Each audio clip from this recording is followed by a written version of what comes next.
The MC stared at the dishes before him, with awe in his eyes. Without wasting a moment, he told himself it was time to eat. Before his reincarnation, he had worked for a company that could hardly be described as ethical. He lived an ordinary life, just enough to get by on his own, with no remarkable talents to speak of. The only thing that brought him comfort was playing video games. Even after being reincarnated into another world, he somehow still found himself holding a game controller. But how had he ended up in this situation? One day, while he was on his way to his room, loud voices suddenly echoed through the building. A woman angrily insisted that someone was wrong, while another person shouted back that it was all a lie. Realizing an argument had broken out, Toru turned toward the commotion. Before he could react, someone shouted for them to wait. At that very moment, a woman tumbled down the stairs and slammed directly into him. That accident marked the end of his life. When he regained consciousness, he discovered that he had been reincarnated as an old man. Groaning in pain, he rubbed his aching head. The body he had inherited belonged to an elderly adventurer whose work mostly consisted of ordinary, unremarkable jobs. Ever since awakening in this body, he had also inherited the old man's memories. The old man had been cast out as a child because his family could no longer afford to feed another mouth.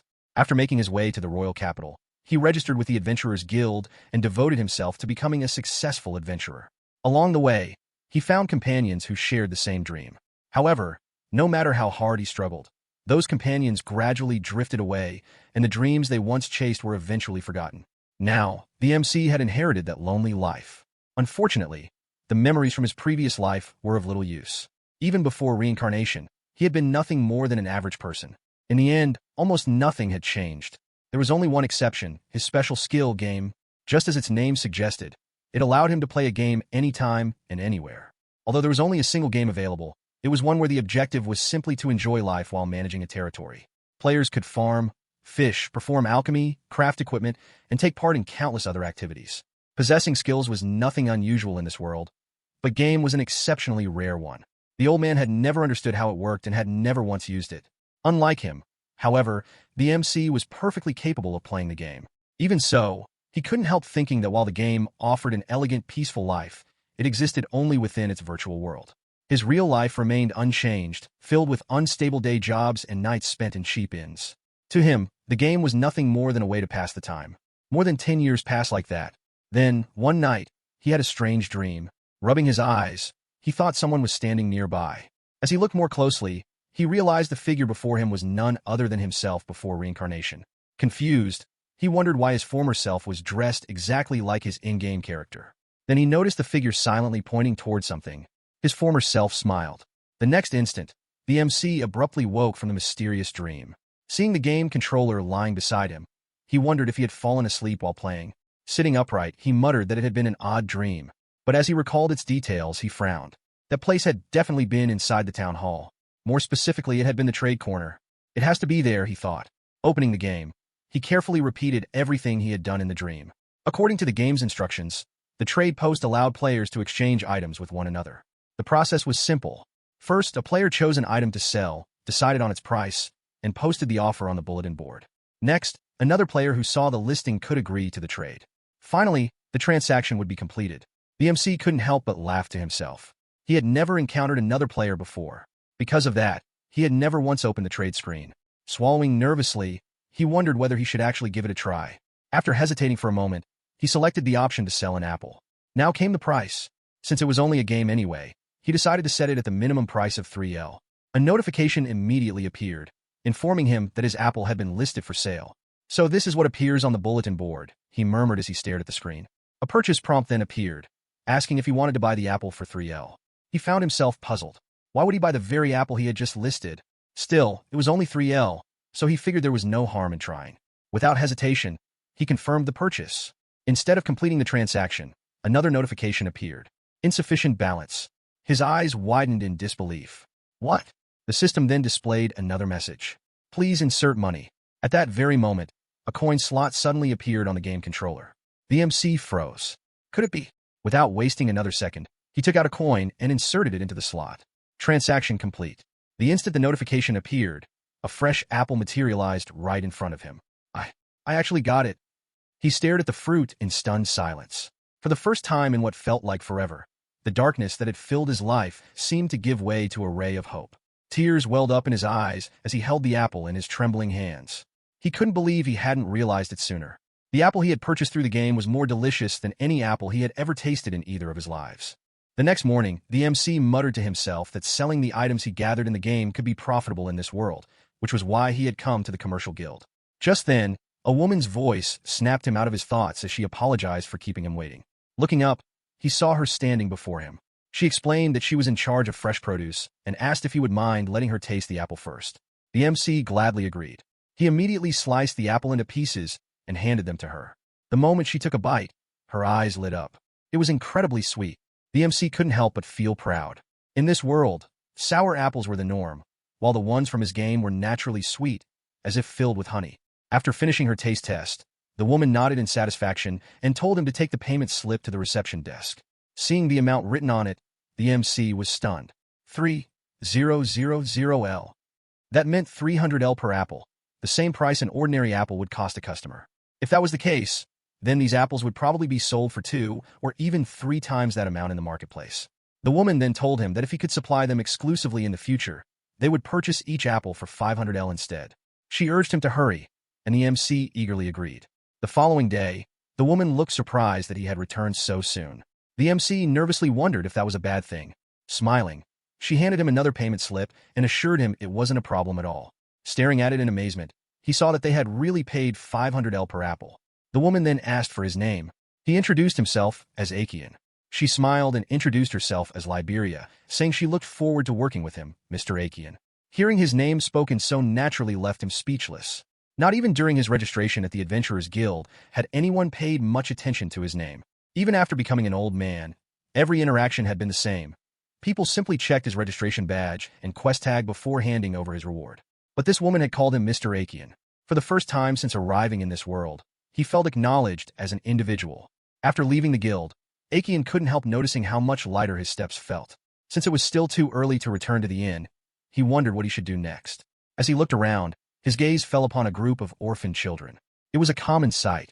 They had probably been abandoned just as he once had been, simply to reduce the number of mouths their families had to feed. Although he had always pitied children like them, he had never been in a position to help. But today was different. Without hesitation, Akian walked over to them. Holding out a few apples, he asked if they wanted them. One of the children quietly accepted the fruit without saying a word. Wondering about their situation, Akian asked if they had only recently arrived in the city. When no one answered, he asked whether they had a place to sleep or any plans for the future. A young girl silently shook her head. He then asked if they intended to live here, and this time she gave a small nod. Thinking for a moment, Akian decided that, at least for the time being, they should become adventurers. He took the 3 children to the Adventurers Guild and helped them register. While they completed the paperwork, he bought each of them a bag. Afterward, he explained everything they needed to know. Pointing at a patch of herbs, he told them they could gather and sell those. The children immediately began collecting the herbs he had shown them. Watching them work, Akian quietly thought that this should at least allow them to survive for the time being. A faint smile appeared on his face. Before long, the children returned with the herbs they had gathered. Akian showed them how to exchange the herbs for money, explained how they could buy food, and pointed out the cheapest place to stay in town. Just as he finished, the girls suddenly spoke. They sincerely thanked him for everything he had done. Akian was caught off guard. Hearing their voices for the first time made him realize something he had overlooked. They were still just children. Quietly, he acknowledged the thought to himself. Ever since Akian realized the true potential of his game skill, his life had become far more fulfilling. One day, he greeted Liberia as he arrived with that week's shipment of apples. Smiling warmly, she thanked him as always. Scratching his head, Akian reflected on how things had changed. Back when he relied solely on adventuring, he earned around 7,000L a week without taking a single day off. Now, thanks to the game, he was making nearly 25,000L every week. Sometimes he considered quitting adventuring altogether, but that simply wasn't in his nature. Whenever he had nothing to do, he would only grow restless. For the time being, he was still staying at the cheapest inn in the royal capital. The room was only available until morning, and using it during the day required paying an additional fee. He briefly wondered if it was finally time to buy a house, but quickly dismissed the idea. He still needed to save more money. Besides, if he produced too many apples, the excess supply might drive their price down.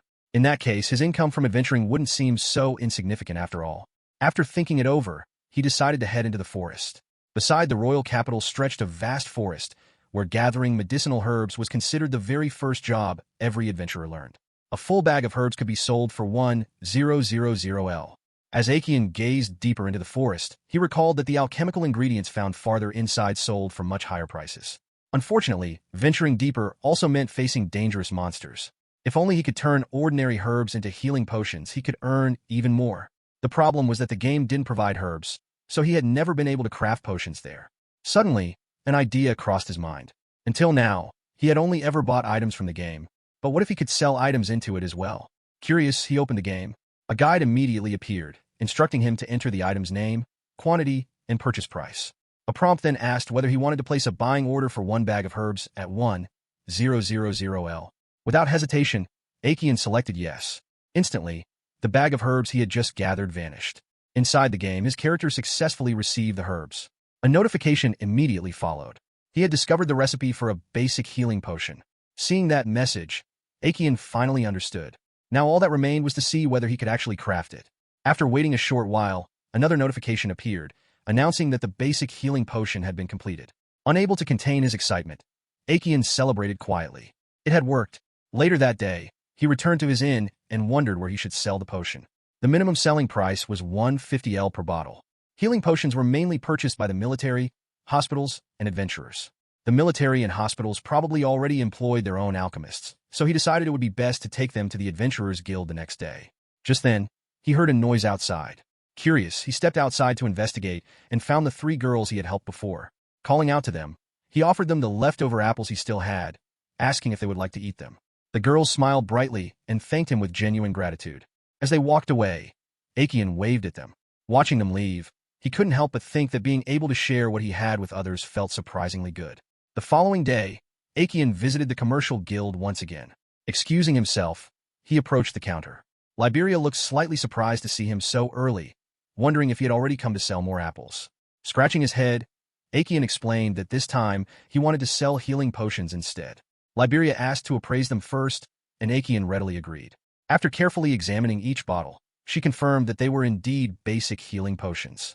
The guild would buy them for 300L each, making 700L for all 9 bottles.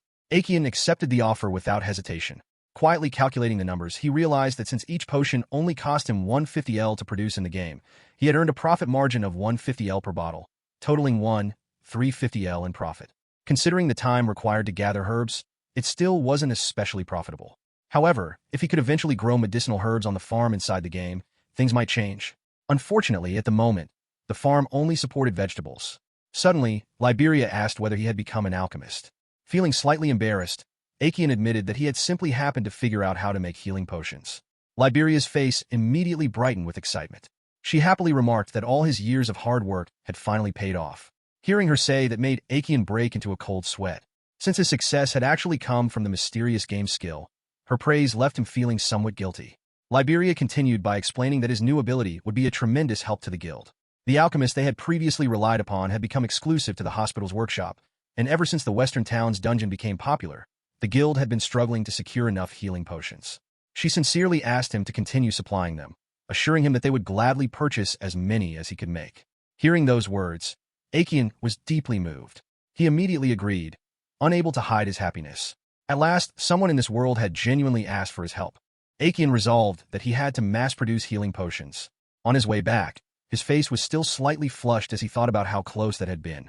Liberia had been surprisingly difficult to deal with. Even if he converted every field in the game into medicinal herb farms, there was no guarantee the harvest would be good. For now, he figured the first thing he needed was manpower. The problem was that he didn't have any adventurer friends he could ask for help. While he was lost in thought, a group of children ran past him.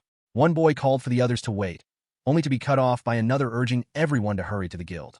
Watching them disappear, Akian reflected that the town was filled with children like them.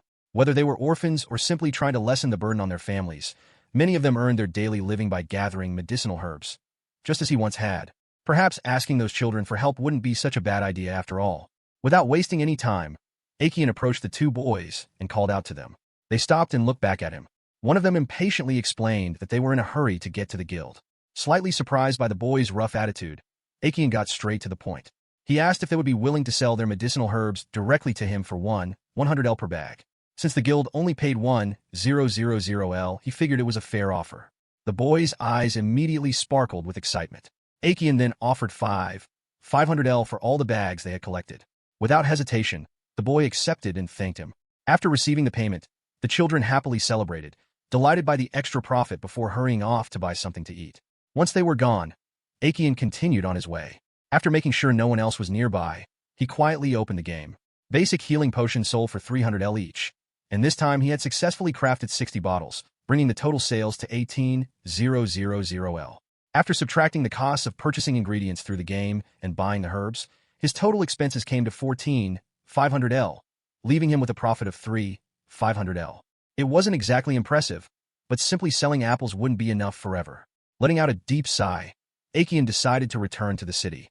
However, by the time he reached the gates, they had already been closed for the night. Once evening arrived, the royal capital sealed its gates, preventing anyone from entering until morning. Clicking his tongue in frustration, Akian accepted that there was nothing he could do.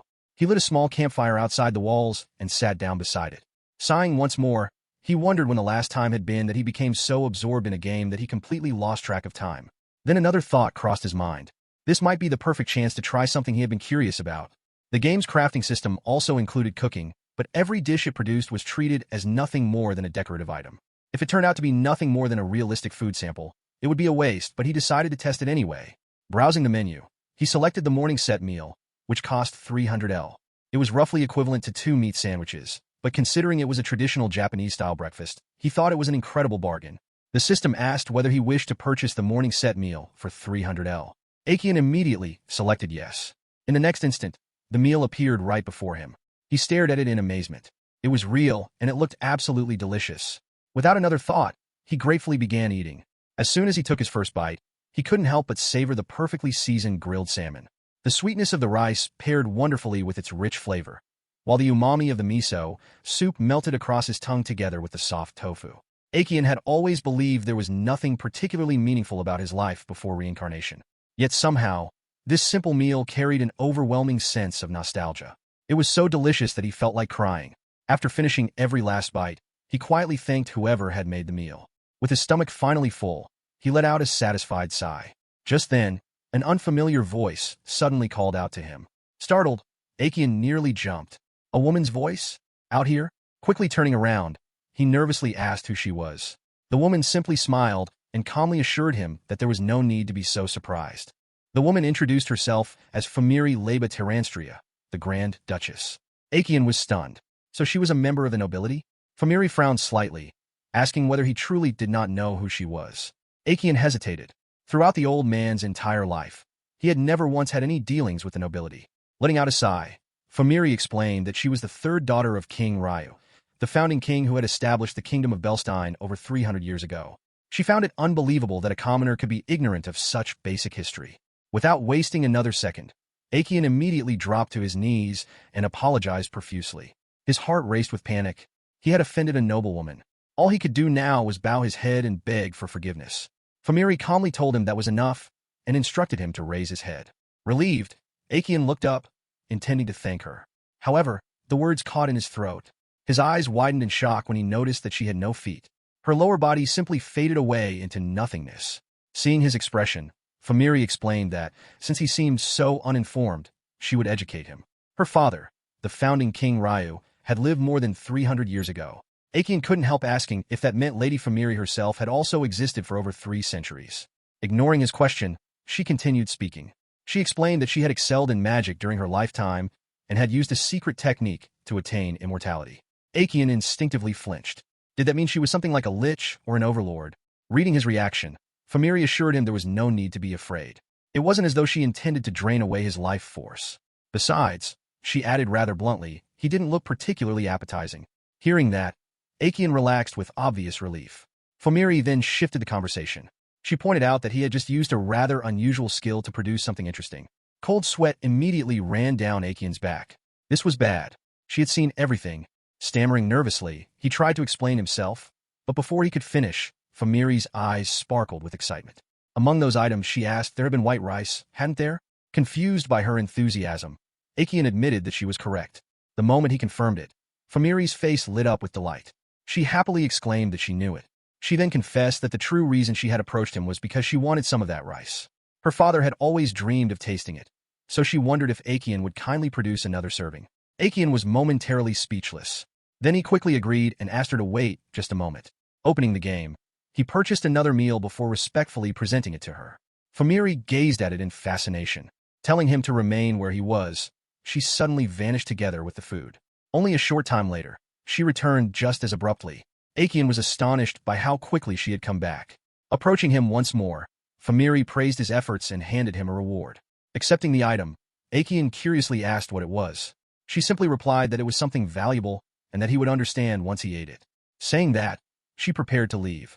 Just before disappearing, however, she paused and offered one final piece of advice. If he possessed any equipment for rain, he should prepare it immediately. After all, he had greatly pleased the founding king.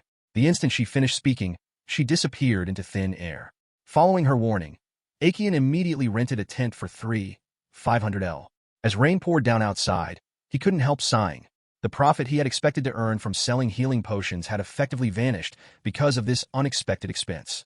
Looking down at the mysterious reward in his hand, he wondered what he should do with it. Should he simply eat it? Or perhaps he should try planting it inside the game first. Considering it had been given to him by an immortal queen, the idea felt more than a little frightening. Still, she had sincerely thanked him, so it probably wasn't anything dangerous. In the end, he decided he would try multiplying it first. Right now, exploring every possibility the game offered seemed more important than anything else. With that in mind, Akian attempted to sell the mysterious item to the game. The screen displayed its name, Golden Fruit. Its minimum selling price was only 1 L. Akian stared at the number in disbelief. That was unbelievably cheap. Still, if that was its value within the game, there was nothing he could do about it. A confirmation window appeared, asking whether he wished to sell the golden fruit for 1 L. Letting out a sigh, Akian selected yes. Of course, he knew he could simply set the selling price to the maximum and withdraw an enormous amount of money if he wanted. Somehow, though, that felt like cheating.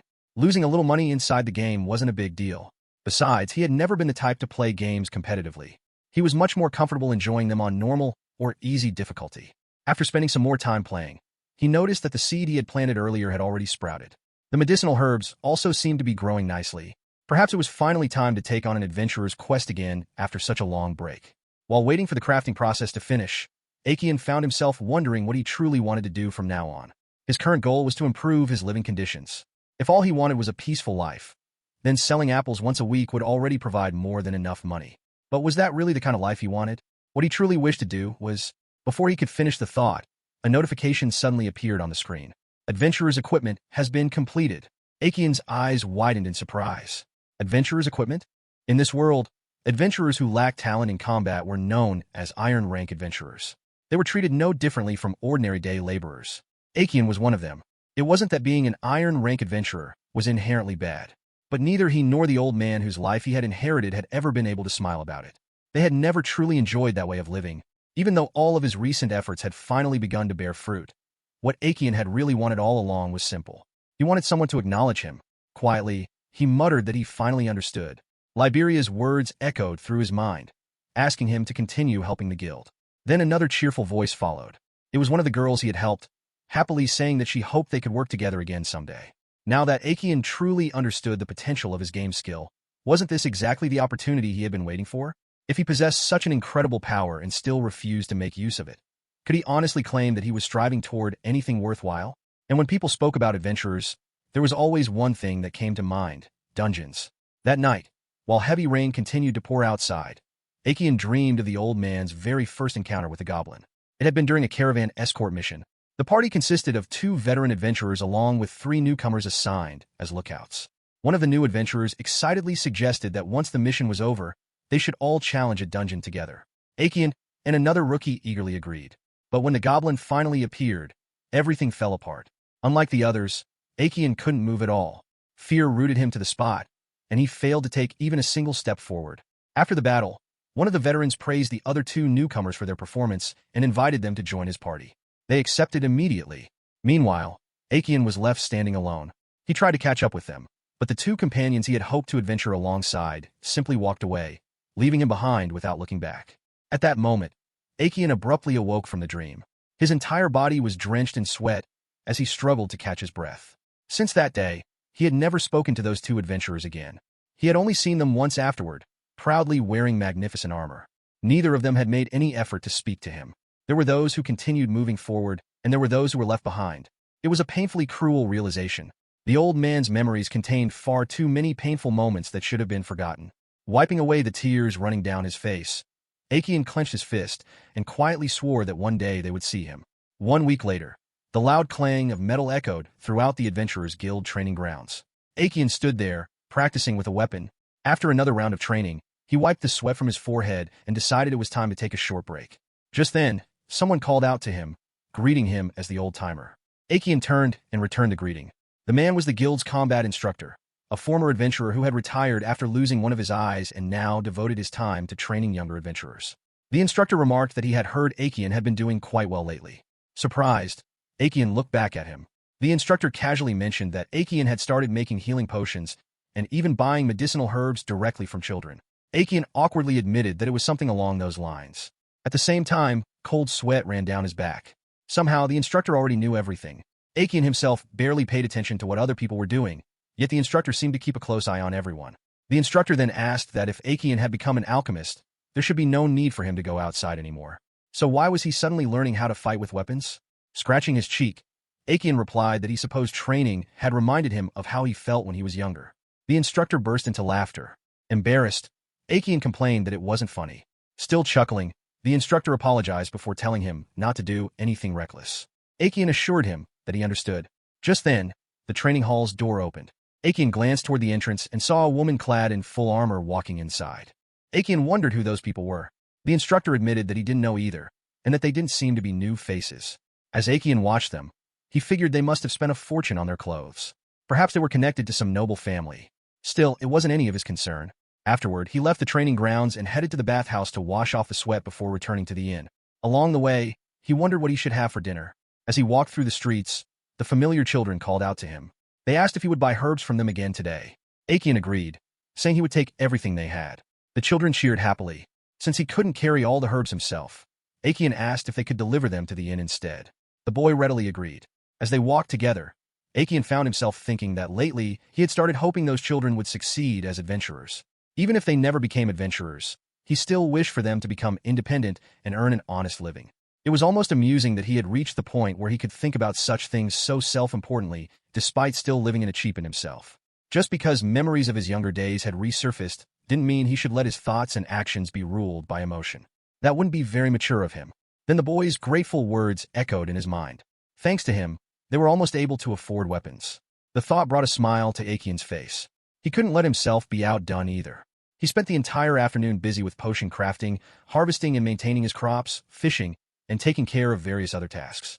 When he finally glanced out the window, he was startled to see how late it had become. Going out for dinner now felt like too much trouble, so he considered taking something out from the game instead. The last meal had been a breakfast set, so perhaps a pork cutlet this time. Then he suddenly remembered the golden fruit Lady Famiri had given him. It should have ripened by now. He immediately checked on it and, to his surprise, found that the golden fruit was indeed ready to harvest. Still, he noted that it had taken an entire week to grow, which was much longer than any of his other crops. For the moment, he took it out. 2 golden fruits rested in his hands. Without thinking too much about it, he ate them. The moment he bit into the fruit, an intense sweetness spread throughout his mouth, followed by a refreshing tartness that pleasantly tingled his tongue. It was delicious. The flavor reminded him of the premium cherries he had once received as a gift in his previous life. After finishing the fruit, Aekian let out a relieved sigh. It seemed his worries had been unnecessary. Then, all of a sudden, a loud sound rang directly inside his mind. Aekian was stunned. The noise wasn't coming from outside. It echoed within his own consciousness. A moment later, another voice resounded in his head. He had gained strength +1. He had also acquired the skill Nightmare Daywalker. Aekian's eyes widened in shock. A Daywalker? Wasn't that something like a vampire? The thought left him completely frozen. They had to be kidding. The next day, Aekian stepped outside cautiously. When the sunlight fell on him and nothing happened, he let out a sigh of relief. For now, it seemed there was no problem being under the sun. They said Daywalkers were vampires who didn't fear sunlight, but vampires were still a frightening thought. By morning, his prominent fangs had disappeared as well. In any case, he needed to head into the forest and meet Lady Famiri. Without delay, Aekian made his way to the place where they had first met. There seemed to be more people around than usual. It was probably because the recent rain had caused the forest herbs to flourish. Thinking back, he was fairly certain it was around this area. He searched for her while calling out for Lady Famiri, but no matter how long he looked, she never appeared. Then it occurred to him that the last time they had met had been at night. Deciding to wait, he returned later that evening and searched once more. Even then, he couldn't find her. Just as he began muttering that perhaps she wasn't here after all, a voice suddenly came from behind him. Startled, Akian jumped in surprise. Fumiri looked at him with narrowed eyes, reminding him that he had been the one calling for her. Akian complained that sneaking up behind him like that was bad for his heart. She simply asked what he wanted. After hesitating for a moment, Akian explained everything that had happened. Once she heard his story, Fumiri burst into laughter, finding the situation amusing. Akian couldn't understand how she could laugh when he had grown fangs and thought he might not even be human anymore. Fumiri explained that the fruit was called the god's unintentional love. According to legend, it bestowed various blessings upon whoever ate it. Most of the time, it only provided a slight enhancement to one's abilities, but there was a 1 in a billion chance that it would grant a skill instead. Akian was confused. If he had gained something related to vampires, wasn't vampire supposed to be a race rather than a skill? Fumiri groaned, saying explanations were such a hassle.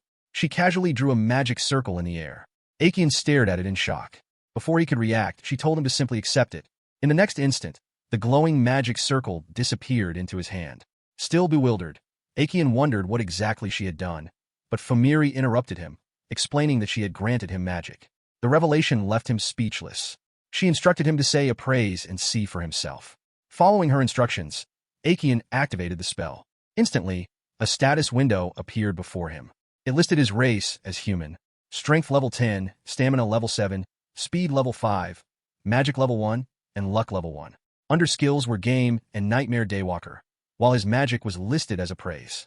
Suddenly, a sharp pain shot through his body, and the status window disappeared just as quickly as it had appeared. Confused, Akian wondered why it had vanished. Fumiri glanced at him before laughing again, remarking that his stats were far too low. She found it amusing that he had run out of magic simply from using a praise once. Hearing that, Akian couldn't help but wonder if he was really that weak. Clearing her throat, Fumiri explained that since Nightmare Daywalker appeared in his skill list, he could use a vampire's abilities whenever he wished. As the appraisal had already shown, however, his race remained human. Those words immediately put Akian at ease. Ever since the previous night, he had been afraid he would only be able to drink blood, so he hadn't eaten anything at all. Realizing the truth, he was overjoyed that he could still enjoy pork cutlet meals. Smiling, Fumiri told him he should go ahead and eat one. Naturally, if he was preparing food, he should also make portions for her and her father. Akian readily agreed. He immediately purchased a pork cutlet set meal for 350L. Fumiri then declared that this settled the fee for today's consultation, though the magic she had given him would remain a debt he owed her. Akian was left speechless. She added that one day he would work for her to repay it, but until then, he should continue training as much as possible. With that, she disappeared. Watching her leave, Akian couldn't help wondering if she knew about his ability to increase his own stats. As soon as Lady Fumiri vanished, rain began falling once again. Akian quickly took a bite of the pork cutlet. It was unbelievably delicious. The combination of relief, hunger, the rich sauce, and the mustard made every bite taste even better. After that, life continued uneventfully for a while. Thanks to eating the golden cherries, Akian's stats gradually increased, but he was still nowhere near the level of the Adventurers Guild instructor. That man was truly strong. Letting out a sigh, Akian reminded himself that there was no point in rushing. Since the stat increases were random, all he could do was take it easy and keep selling potions. Just then, someone called out to him. A young woman approached and showed him a wanted poster. She asked if he recognized the man in the picture. Looking at it closely, Akian realized it was the same person he had seen the other day. Then his eyes landed on the reward. 5 million. He was stunned by the enormous amount. Noticing his reaction, the girl urgently asked again whether he knew the man. Akian quickly denied it, explaining that he was simply shocked by the reward money. She nodded in understanding and told him that, if the reward had caught his attention, he should memorize the man's face carefully. As Akian studied the poster, he couldn't shake the feeling that the man looked strangely familiar, though he couldn't remember from where. The girl added that the full reward would be paid even if only the corpse was brought in, and that they would generously compensate anyone who provided useful information. Akian couldn't help thinking they were offering an incredible amount. Curious, he asked what the man had done. Clenching her fists, the girl revealed that the man had murdered her brother. Akian fell silent for a moment before quietly acknowledging her answer. Soon afterward, the girl left. Akian let out a heavy sigh. That had been frightening. Revenge felt like something straight out of a historical drama. Before being reincarnated, he had always been alone, and even after reincarnation, he had simply become another mouth to feed. Perhaps that was why he had never truly understood the bonds of family. If he had one, would he understand? Then again, if losing them could make someone look like that, perhaps it was better not to have one at all. Besides, there was little point worrying about such things when he couldn't even attract any romantic interest. Pushing those thoughts aside, Aikian headed toward the bulletin board. He tried to look composed while browsing the requests, but the only jobs he was qualified for were things like cleaning sewers or helping with odd chores. What he really wanted was to leave the city, escort caravans, or explore dungeons. Unfortunately, his abilities still weren't good enough. He sighed once more. At that moment, someone called out to him and asked if he was looking for work. Turning around, Aikian saw a familiar man greeting him like an old friend. Seeing Aikian's puzzled expression, the man awkwardly asked if he didn't remember him. Then it suddenly clicked. They had met during the Windcutter expedition. A long time ago, Aikian had accepted a job helping that group transport supplies for one of their dungeon expeditions. Wondering if they had returned safely, Aikian asked about their expedition. The man proudly confirmed that they had. Since resting only meant losing money and getting rusty, they had decided to take on another job. Pointing at a request posted on the board, the man explained that the reward was 9,000L to be split among 5 people. All they had to do was stand watch. There was no danger pay involved. He then asked if Aikian was interested. Aikian realized they were probably inviting him simply to fill the last spot. They likely preferred working with someone they already knew rather than a stronger adventurer they had no experience coordinating with. He understood their reasoning, though it still left him with mixed feelings. Factoring in a return trip, it came to only 500 LA day. Compared to what he could earn using his game skill, it wasn't a particularly profitable job. After thinking it over for a while, Aikian accepted the offer. Pleased, the man immediately said he would register all of them. Aikian figured that if he treated it as nothing more than walking around or sitting on watch, it wasn't a bad way to earn some money. The man told him to meet at the city gate the following morning, and after that, they went their separate ways. Remembering that he would be leaving town for a while, Aikian decided he should sell his apples and the other fruit to the commercial guild first. Without delay, he headed there. He showed Liberia a bunch of grapes and asked what she thought. The moment she tasted one, her face lit up. She immediately offered to buy the entire bunch for 2,000L. Hearing the price, Aikian was stunned.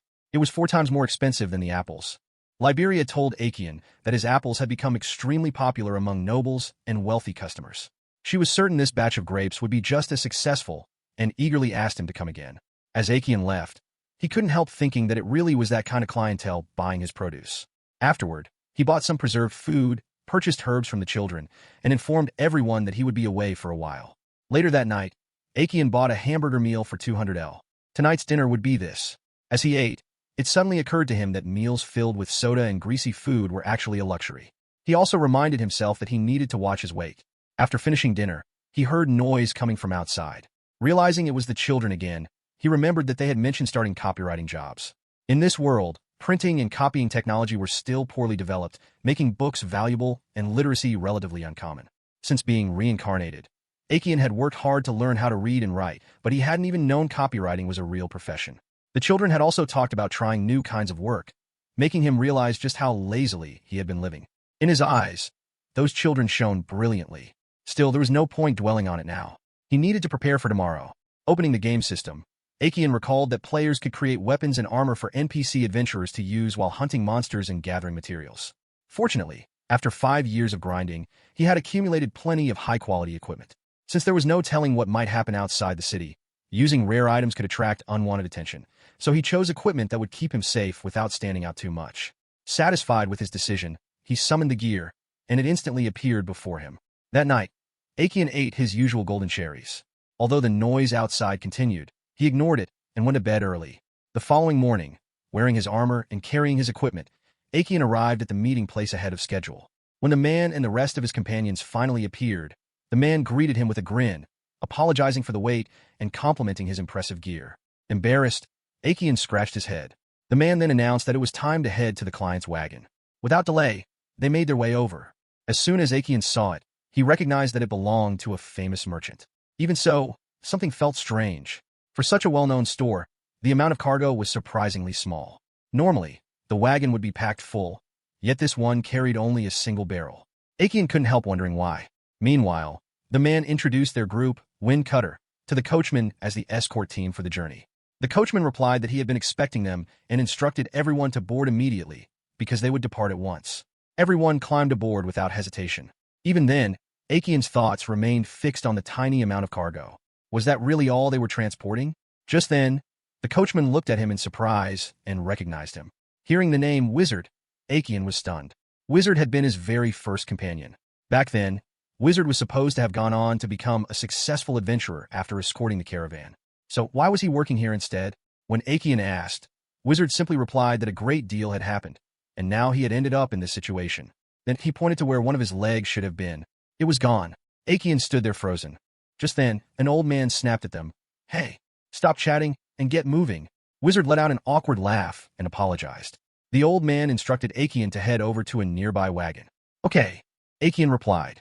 As he followed the old man, he finally understood why Wizard had given up being an adventurer. It was because he had lost one of his legs. While absent-mindedly staring into the distance, someone suddenly spoke to him. It's better not to think too deeply about it. That one-leg guy is your acquaintance, right? Aekian turned toward the voice and realized it was the archer from Windcutter. Well, something like that, Aekian answered. Without warning, the archer held up his hand. Take a look at this.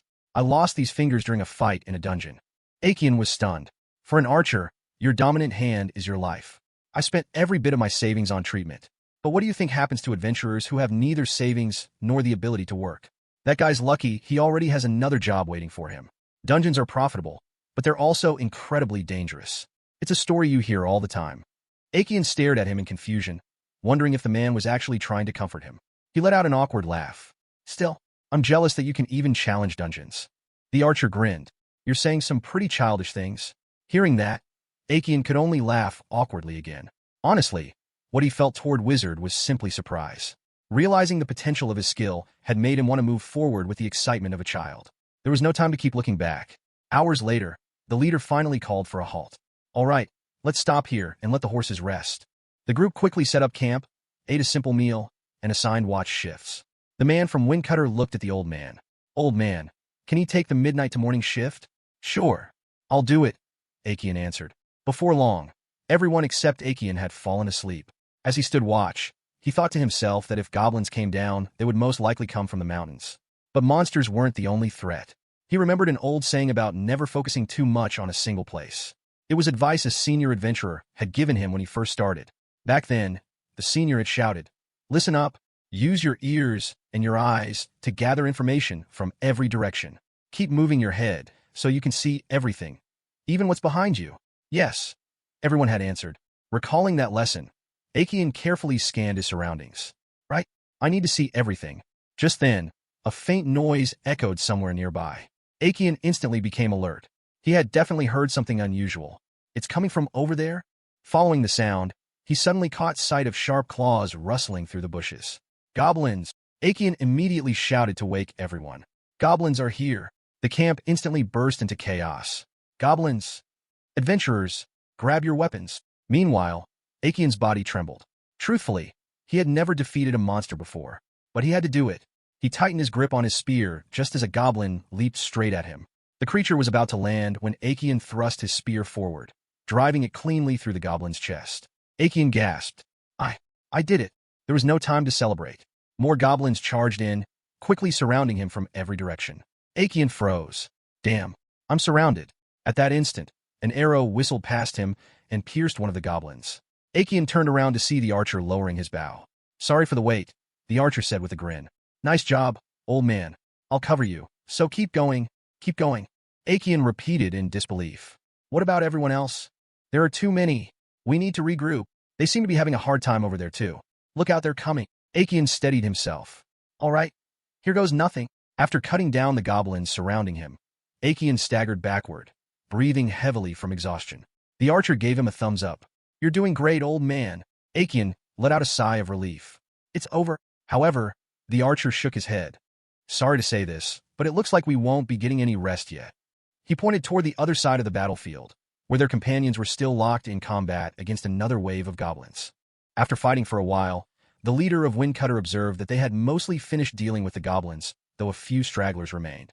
He decided they would head over to provide support, but remarked that the attack itself was unusual. Aekian silently agreed. From what he had heard, goblins normally traveled in groups of around 10, yet this force had easily been 10 times that size. Before leaving, the leader told Aekian that he would receive hazard pay as well and instructed him to stay vigilant, not only for goblins but for any other possible threats. Aekian was startled by those words, realizing they suggested the possibility that someone had deliberately orchestrated the attack. He wondered who could have done such a thing and what they were after. At that moment, A shout came from inside the wagon. Recognizing the voice as Wizard's, Aikian immediately rushed over. Reaching the wagon, he found an unfamiliar man attacking Wizard. The stranger glanced at him, and Aikian instinctively ordered him to stop, realizing this man might be the one behind the attack. The disturbance quickly drew everyone's attention. The stranger clicked his tongue before leaping out of the wagon and fleeing at incredible speed. Although the leader attempted to pursue him, the man escaped with ease. The windcutter archer asked whether Wizard was all right, and after confirming that he was, Aikian hurried over to check on him. Wizard assured him that he was fine aside from a hard kick to the chest. Relieved, Aikian let out a sigh, though he couldn't stop wondering whether the attacker had been after the mysterious barrel. Whatever was inside, it had to be important, but knowing the answer would likely bring nothing but more trouble. This delivery job had turned out to be far more complicated than he had expected. Because of both the goblin attack and the appearance of the mysterious man, the group remained on high alert for the rest of the journey. Fortunately, they reached the destination town without any further incidents. The leader handed Aikian his payment, thanking him for saving them during the mission and expressing hope that he would help again if another opportunity arose. After parting ways with the group, Aikian reminded himself to exchange his completion certificate at the guild and found himself wondering how much the hazard bonus would amount to. Before he could leave, Wizard invited him to have a drink together. Aikian politely declined and prepared to head off. However, Wizard hesitantly asked whether Aikian still resented them. Hearing the question, Aikian reflected that he certainly had in the past. The answer came surprisingly easily. Now, however, he felt that as long as they never crossed paths again, that was enough for him. Wizard's eyes widened as Aikian turned to leave. He instinctively reached out, but stopped himself, realizing that they had been the ones who abandoned Aikian in the first place. Moments later, a knight approached Wizard and informed him that they needed to speak with him, ordering him to come along. Wizard clenched his teeth, regretting that he had ever listened to that fool. Even so, he was relieved that Aikian had not been dragged into whatever was happening. Meanwhile, back at the Adventurers Guild, the receptionist handed Aikian his reward of 14,000 L. Staring at the heavy bag of coins in amazement, he learned that the base reward had been 9,000 L, with an additional 5,000 L hazard bonus. Taking the return trip into account, he had earned roughly 300 L per day. Financially, it was better than gathering herbs, but considering the dangers involved, he wasn't sure it was worth it. To earn even more, he would have to hunt monsters or explore dungeons, both of which meant facing far greater risks. That realization made him question what he truly wanted. After all, money was not everything for an adventurer. So why had he chosen this path in the first place? Aikian quietly asked himself. Of course, money was important for making a living, but if he focused too much on it, he would lose sight of what he truly wanted. Clenching his fist, Aikian admitted to himself that all he really wanted was to enjoy being an adventurer. With that, he set a new goal for himself: to go on adventures safely while having fun. It sounded contradictory, but he decided not to worry about it. For the time being, he planned to take a public carriage back to the capital. However, while making his way there, someone suddenly called out to him. A young woman hurried over and urgently asked him to come to the reception room at once. Surprised, Aikian followed her into a private room, where the familiar Lady Famiri greeted him with an intense stare. Breaking the silence, Aikian asked why she had come. She explained that she had a favor to ask of him. She wanted him to deliver something to a designated location. Immediately suspicious, Aikian questioned why she was suddenly making such a request. Lady Famiri reminded him that he still owed her for the magic she had used on him and recalled telling him that one day he would have to work for her in return. Aikian immediately remembered that promise. She went on to explain that, because of the nature of the mission, he would have to transport the item alone. Considering his current abilities, she believed he would have no trouble handling it. Aikian realized she had probably figured out that he had been multiplying the golden cherries. Even so, he argued that the task sounded like far too great a favor compared to the debt he owed. Calling him stubborn, Lady Famiri was interrupted when a man approached and quietly whispered something in her ear. After listening, she made a new proposal. If Aikian successfully completed this mission, she would promote his adventurer registration from iron rank to bronze rank. The offer shocked him. Among adventurers, there were 4 ranks: gold, silver, bronze, and iron. An advancement depended on accomplishments. Day labor adventurers like him almost never rose above iron rank. Although amazed by the opportunity, Aikian admitted he was unsure whether he was capable of completing such a mission. The man accompanying Lady Famiri firmly assured him that the guild had no objections. Only then did Aikian realize that the man was the guild master himself. Lady Famiri then fixed him with a sharp glare, warning that if he continued complaining, she would stop being so generous. Faced with her threatening tone, Aikian immediately agreed, and before he knew it, he had accepted the assignment. As he traveled toward his destination, Aekian grumbled to himself, complaining that sending him up a mountain on foot was unreasonable and that they could have at least provided him with a horse. His mission was to deliver an egg to the summit. According to legend, it was the egg of a dragon lord that had recently been stolen from the mountain. After many twists and turns, the kingdom had recovered the egg and was now trying to return it. The problem was that a criminal organization was also after it and had dispatched several assassins. To ensure the mission succeeded, the kingdom had entrusted multiple couriers, including Aekian, with identical deliveries. None of them knew which egg was the real one. Even so, Aekian couldn't understand why the kingdom was going to such lengths for the Dragon Lord. The answer lay in the old story Lady Famiri had told him. Long ago, when the kingdom of Bernstein was still a small nation, a Dragon Lord suddenly appeared and launched relentless attacks against the kingdom. His eyes burned with overwhelming rage. The founding king, Rio, fought him continuously for 3 days and 3 nights. When the battle finally ended, however, King Rio chose not to kill the Dragon Lord. Instead, he learned that the Dragon Lord had been searching for the one responsible for desecrating the corpse of his mate.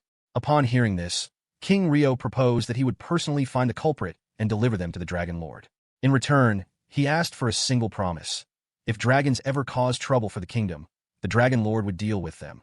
And if the Dragon Lord ever faced problems of his own, the kingdom would come to his aid. The Dragon Lord accepted without hesitation, and the two formed a lasting pact. From that day onward, dragon-related incidents throughout the kingdom decreased dramatically. Lady Famiri had added that while a few incidents still occurred, the agreement ultimately benefited both sides. She also recalled something her father often used to say, "After the rain, the earth hardens." As Aekian remembered that conversation, a realization suddenly struck him. Could King Rio have been Japanese? The saying, "After the rain, the earth hardens," was a Japanese proverb expressing that hardships often strengthen what comes afterward. That also explained why King Rio had longed for a traditional Japanese meal. Thinking about the legendary founding king, who had built a prosperous kingdom, had an immortal daughter of remarkable beauty, and was remembered through countless heroic tales, Aekian couldn't help feeling a trace of envy. Although they had come from the same world, their lives had turned out completely differently. Carrying those thoughts with him, Aekian continued his journey. For the past 2 days, Aekian had the feeling that assassins were following him. Although he casually remarked that he might need to take a break soon, he never lowered his guard. In truth, he didn't need to rest at all. Thanks to Daywalker, his body rarely grew tired and could even function without sleep. His senses had also become sharp enough to detect the presence of people from a great distance. If it were up to him, he would have continued walking without stopping. However, transporting the egg was only part of his mission. His true role was to serve as bait, luring out the assassins from the underground organization pursuing the egg. Hidden soldiers were supposed to eliminate them once they revealed themselves. Even so, one thing continued to bother him. No matter how hard he concentrated, he couldn't sense the soldiers' presence. He couldn't help wondering if he was overthinking things, or if the soldiers had already been defeated by the assassins. Perhaps they were simply too powerful for him to detect. Carrying those uneasy thoughts, Aekian reached the foot of the mountain 2 days later. Looking ahead, he quietly remarked that he was almost there. The old him would have taken much longer to make the journey. His abilities had steadily increased thanks to eating golden cherries every day. His current strength had reached level 32, vitality had risen to level 57, speed was now level 15, magic had climbed to level 20, while luck stubbornly remained at level 3. Although most of his stats had improved considerably, the fact that his luck never seemed to increase remained his greatest concern. Suddenly, a voice ordered him to leave everything he had behind if he wanted to live. Instantly alert, Aekian found 2 men standing before him, both ready to attack. One of their faces seemed strangely familiar.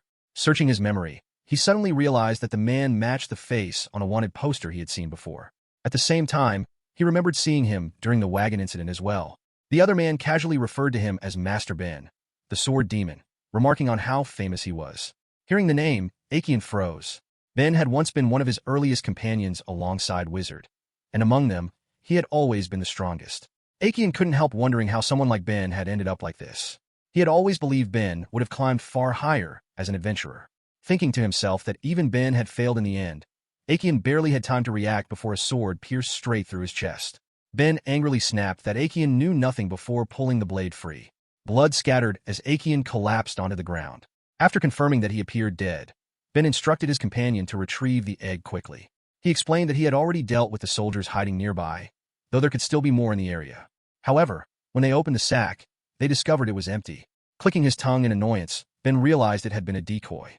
His companion commented that Aekian had looked weak despite being surprisingly fast, and had hoped he might have been carrying the real egg. Ben dismissed the idea, calling Aekian the same worthless burden he had always been, and saying no one would entrust the real egg to someone like him.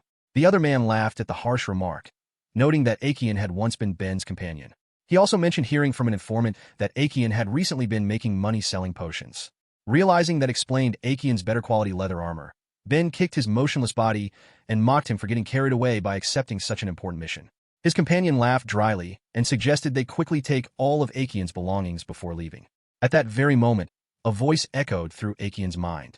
The system repeatedly announced that an emergency situation had been detected and that Nightmare Daywalker was being activated. Instantly, Aekian's hand began to move. The first sensation that crossed his mind was an overwhelming thirst. Ben and his companion searched through Aekian's bag, only to be disappointed. The man frowned, saying there wasn't anything valuable inside. He pointed out that the bag even had a hole in it before asking if they should at least take the leather armor and the spear. Ben let out an irritated sigh, wondering if Aekian had hidden the real item somewhere. Cursing under his breath, he complained that it was always a pain when they came away empty-handed. The man muttered that if they had stolen it back then, they wouldn't have gone through so much trouble. Ben agreed, saying that Wither had been the one who supplied them with the information, only to betray them once he got scared. The man shrugged and remarked that when luck wasn't on their side, everything became a hassle. In the next instant, his head was severed. Ben froze in shock. His eyes widened as he stared at Aekian, whom he had believed was already dead, now standing right in front of him. Aekian let out a quiet chuckle. The severed head was clenched tightly in his hand as sharp fangs protruded from his mouth. He slowly licked the blood that had trickled onto his lips. Ben could only stammer as he pointed at him.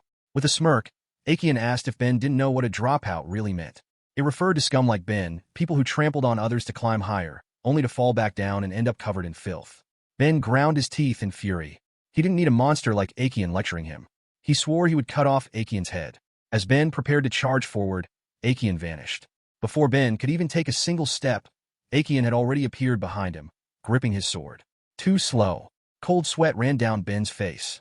He couldn't even tell when Aekian had moved. Without hesitating, Ben jumped backward, widening the distance between them. He immediately activated his skill, Swift Legs. Aekian calmly asked if Ben was actually running away. After spending so long looking down on him as dead weight and worthless trash, was the great sword demon Ben really going to turn around and flee? He let out a mocking laugh. Ben shouted for him to shut up. He argued that there was nothing wrong with calling someone who couldn't even escape temporary work a loser. Aekian would never understand how difficult it was to keep climbing higher. He would never understand how a single mistake became more devastating the higher a person rose, or the humiliation of taking any job available just to survive. Aekian coldly replied that those were Ben's problems, not his. Ben fell silent. Aekian continued by reminding him that Ben had been the one who abandoned him and chosen this path himself. He asked if Ben knew the saying that spilled water never returned to the bowl. Fear instantly filled Ben's eyes as Aekian slowly approached him. Desperately, Ben begged for forgiveness. He explained that he had a daughter living in an orphanage in the royal capital because of him. After falling from the life of an adventurer, he had been deceived by the underworld, but he had continued fighting for his daughter's sake. If things continued this way, she would end up suffering just as they once had. Having experienced abandonment himself, there was no way he could abandon his own family. Surely Aekian, of all people, should understand. Aekian only smirked. He admitted that he didn't understand at all. Hadn't Ben destroyed other people's families as well? No decent person would have a bounty of 5 million on their head. Thinking that only Ben's daughter deserved to be saved was nothing more than convenient hypocrisy. The moment those words reached him, Ben roared in anger. Without warning, he leaped into the air with a knife in his hand. Aekian remained completely calm. Quietly, he bid Ben farewell. On that day, Aekian killed someone for the first time. The man he killed was a former friend who had fallen into darkness. Aekian was surprisingly calm after returning to normal. Self-defense? Retribution? He could come up with countless justifications if he wanted to. What bothered him was that he felt no guilt over killing someone. Was it because of the Nightwalker skill? But more importantly, what was with that embarrassingly edgy villain act? Aekian screamed inwardly. In any case, after Aekian struck him down, Ben's body turned into sludge and crumbled away. Only Ben's head remained. But wait, weren't vampires supposed to turn their victims into one of their own? And how was he even supposed to carry the head back? If he transported it like this, it would definitely rot. He had heard of preserving things with salt, but he had never actually done it. Then an idea came to him. Moments later, a notification appeared stating that he had obtained Ben's head. Aekian stared in shock. It actually worked. He never imagined the day would come when he could store a human inside the game. By using the trading system, real-world items could be stored within the game. Once converted into data, they would never rot or deteriorate. It was incredibly convenient. Suddenly, Akian remembered something. Right, he should take that out too. The system asked whether he wanted to retrieve the dragon's egg. Yes or no? Without hesitation, Akian selected yes, and the egg instantly appeared before him. Worried that something might happen to it, he had secretly stored the egg inside the game beforehand. Honestly, he hadn't even thought it would be possible to store a living creature. He recalled Lady Famiri's stern warning that if the egg suffered even the slightest damage, he shouldn't think for a second that sacrificing his own life would be enough to atone for it. Remembering those words, Akian breathed a sigh of relief. Thank goodness for this skill. He looked around at his surroundings and sighed. It seemed there were no enemies left nearby. He figured he would carry the rest of the way on his own. He would rather not reveal his abilities in front of the Dragon Lord. Just then, an enormous shadow fell over him. A commanding voice spoke from directly behind him, asking if he was the human sent by the king's daughter. Akian spun around in shock.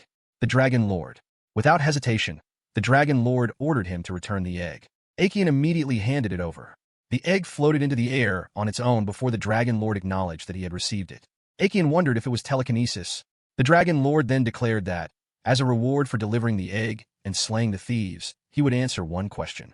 Instead, the Dragon Lord gently touched the tip of his claw to Akian's forehead before speaking. He explained that the reason the person Akian had drained turned into sludge and crumbled away was because they were not a suitable vessel to inherit the king's essence. If Akian ever encountered someone who retained their form after being drained, he should proceed with extreme caution. With a farewell, addressing Akian as the strange king of the night, the Dragon Lord spread his wings, soared into the sky, and disappeared. Akian let out a startled gasp. That was terrifying.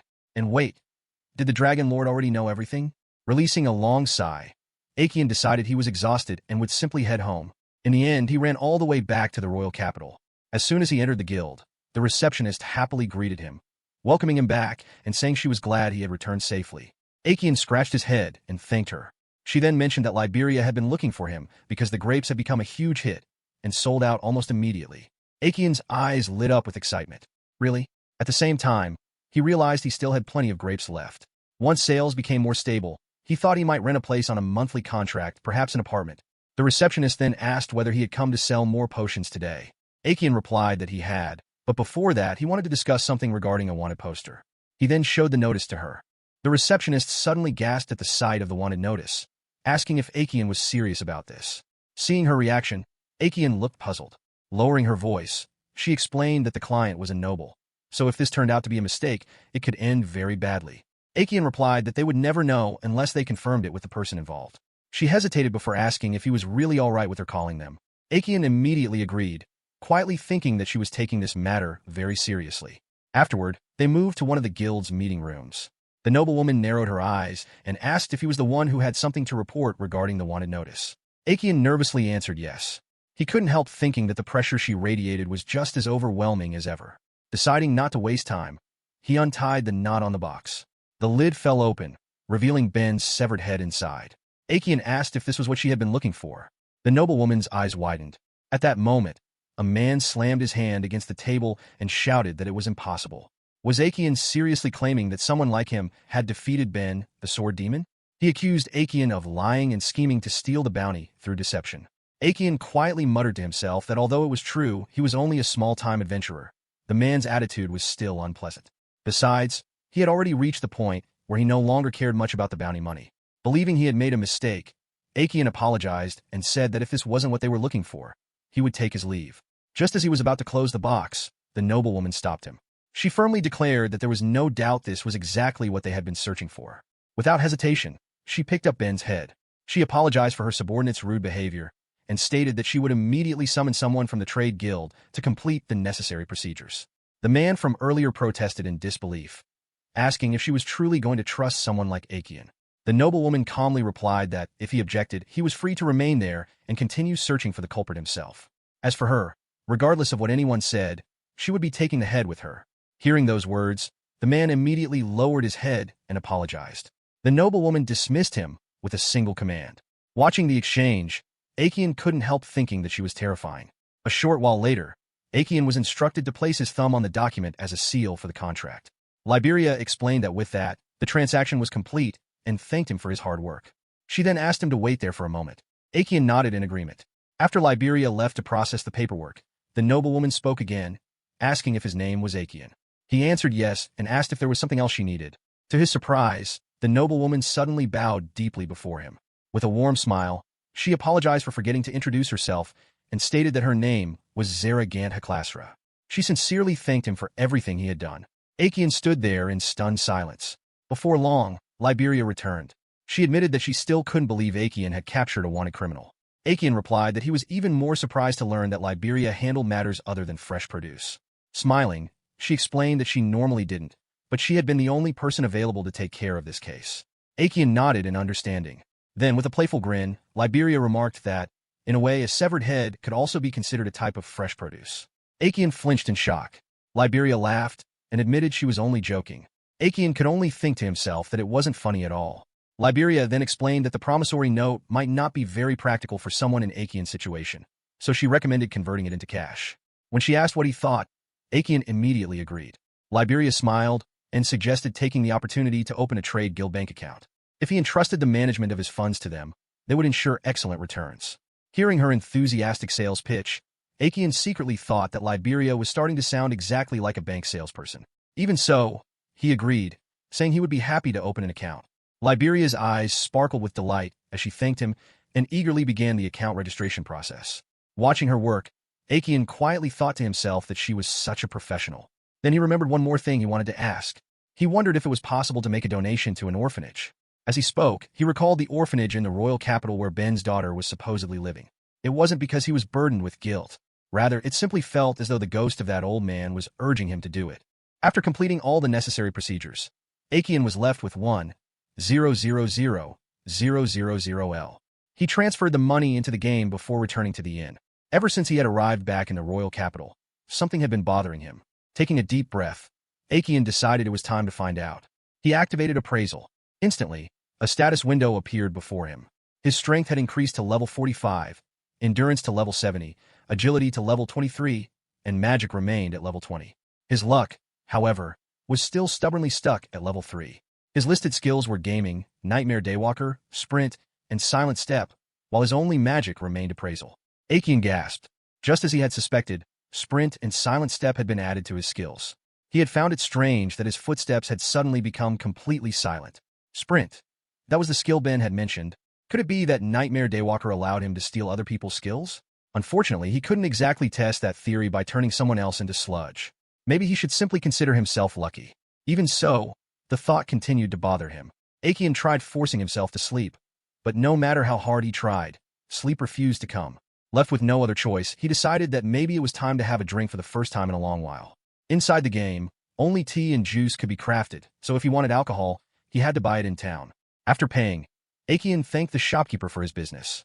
The old man mentioned that another shop had apparently acquired dream fruit from an adventurer who had returned from a dungeon, and because of that, business had been slow that day. Aekian looked surprised. If he remembered correctly, dream fruit was an extremely rare fruit that naturally contained top-grade alcohol. The old man then suggested buying some dried meat to go with the drink, but Aekian politely declined, thinking he could simply get snacks from the game instead. He planned to return to his room and drink quietly by himself. He briefly considered drinking at the tavern, but he would only be drinking alone anyway. It made him wonder if alcohol tasted better when shared with companions. As he walked back, Aekian quietly thought that since he already had grapes, it would be nice if he could make fruit wine. He had plenty of fruit stocked away already, and there was only so much he could sell. Suddenly, he sensed someone's presence. Thanks to his sharpened senses, he narrowly dodged a sword that came slashing toward him. A random attacker? The man angrily shouted that it was all Aekian's fault he had been kicked out of the squad. Hearing that, Aekian immediately recognized him as one of Zera's subordinates. So he really had been abandoned. Still, this resentment had gone far beyond reason. Since they were out in public, Aekian needed to lure him somewhere secluded. Without warning, he dashed into a narrow alley. The man shouted for him to wait and chased after him, convinced Aekian wouldn't escape so easily. But the moment he finally caught up, the words caught in his throat. Aekian's sharp fangs gleamed in the darkness, and the man's body froze in terror. Not long afterward, Aekian returned to his inn. When he checked his status window again, he was stunned to discover that another skill had been added. The new skill was Taunt. Aekian couldn't believe it. He hadn't wanted to test the theory, but now the evidence was undeniable. Of course, he also couldn't just leave a muddy corpse lying in the middle of town. When he tried storing it inside the game, A notification appeared informing him that he had discovered the recipe for high-quality fertilizer. The corpse had apparently been converted into fertilizer materials. At this point, there was little room for doubt. Nightmare Daywalker truly allowed him to steal skills from those he defeated. That was an incredibly dangerous ability. He no longer felt like drinking. Instead, he simply stored the alcohol inside the game for the time being. Just then, a new quest notification appeared, announcing that Find the Brewing Method had been unlocked and instructing him to check the details at the guild office. Akian stared at it in confusion. He had been certain he had already cleared every in-game quest. Another notification immediately followed. It was a brewing quest that required him to gather the necessary materials to add a brewery to his estate. Once completed, alcohol would become available under the crafting category. The required materials were 10 Trent wood and 1 dream fruit. The notice also stated that these items could not be obtained within his territory or through adventurer dispatches, and would instead have to be acquired through trade. Akian recalled that Trents were monsters found inside dungeons. Dream fruit came from dungeons as well. Since neither item could be obtained within the game, did that mean he actually had to enter a dungeon? The realization made Akian gasp. A few days passed after the quest to discover the brewing method was unlocked. Akian sold the potions and fruits he had gathered before heading to the training center. Whenever he had leftover fruit, he would give it to the 3 girls who worked there on their own. His days continued much as they always had. Deep down, Akian knew he needed to continue the quest, but without a deadline hanging over him, he always found himself putting it off. According to Liberia from the Merchant Guild, neither Trant Wood nor Drunken Dream Fruit could be found in the royal capital. Thinking back on it, Akian wished he had acted sooner, but it was too late for regrets now. That left him with only one option. He would have to head to the dungeon. With determination filling his eyes, Akian steeled himself. Suddenly, he sneezed. Wiping his nose, he muttered that the sooner he left, the better. He finished preparing his luggage, equipment, and other supplies. Once everything was ready, he stood up straight and loudly declared that he was heading to the West Town dungeon. He only said it aloud to encourage himself, though he immediately began to feel a little embarrassed. Nearby, a coachman announced that the carriage was about to depart. Normally, the journey to the western town took about 5 days by carriage. This time, however, Akian decided to run instead. As he sprinted forward, he wondered how many days he could save by traveling on foot. Filled with enthusiasm, he shouted that he would do his best and continued running without stopping. Even during his journey, he never skipped playing his game each day. He simply couldn't relax if he didn't. While wiping the sweat from his face with a towel, he suddenly noticed the smell. The towel had become filthy. He decided he would wash it inside the game as well. Recently, he had discovered a useful trick. Whenever he transferred an item into the game and then took it back out, it would come back completely clean. Unfortunately, the trick didn't repair damaged items. There was another part of his daily routine as well. Even though he knew it was repetitive, he continued eating golden cherries every single day. Thanks to that, his stats had improved significantly, and he had even acquired several new skills. Only his luck stat was still a little lacking. After finishing his daily routine, Akian got back on his feet. With another shout, he declared that he would do one more round before continuing his journey. His voice echoed throughout the forest. After 3 days of non-stop travel, Akian finally arrived in West Town. His face lit up with excitement. It was his first time visiting the town, and it was far more prosperous than he had expected. Before doing anything else, he decided to register at the Adventurers Guild. The receptionist verified the registration card of copper-ranked adventurer Akian. After thanking her and taking back his card, Akian noticed the puzzled look on her face. She pointed out that winter was approaching and asked whether he intended to enter the dungeon. When Akian replied that he did, he also asked what winter had to do with it. The receptionist explained that during winter, outside work became scarce because of the snow, while dungeons were unaffected by the changing seasons. As a result, many more adventurers entered the dungeons during that time. Realizing that made perfect sense, Akian nodded in understanding. The receptionist then recommended signing a long-term lodging contract before all the inns became fully booked. She even offered to introduce him to a discounted plan at an inn directly managed by the guild. Without hesitation, Akian accepted the offer. After leaving the guild, he couldn't help wondering whether there were many talented salespeople working there. Either way, he felt fortunate to have received such a good deal. Soon, Akian found himself standing before the entrance to the dungeon. The dungeon belonged to the local lord, but was managed by the Adventurers Guild.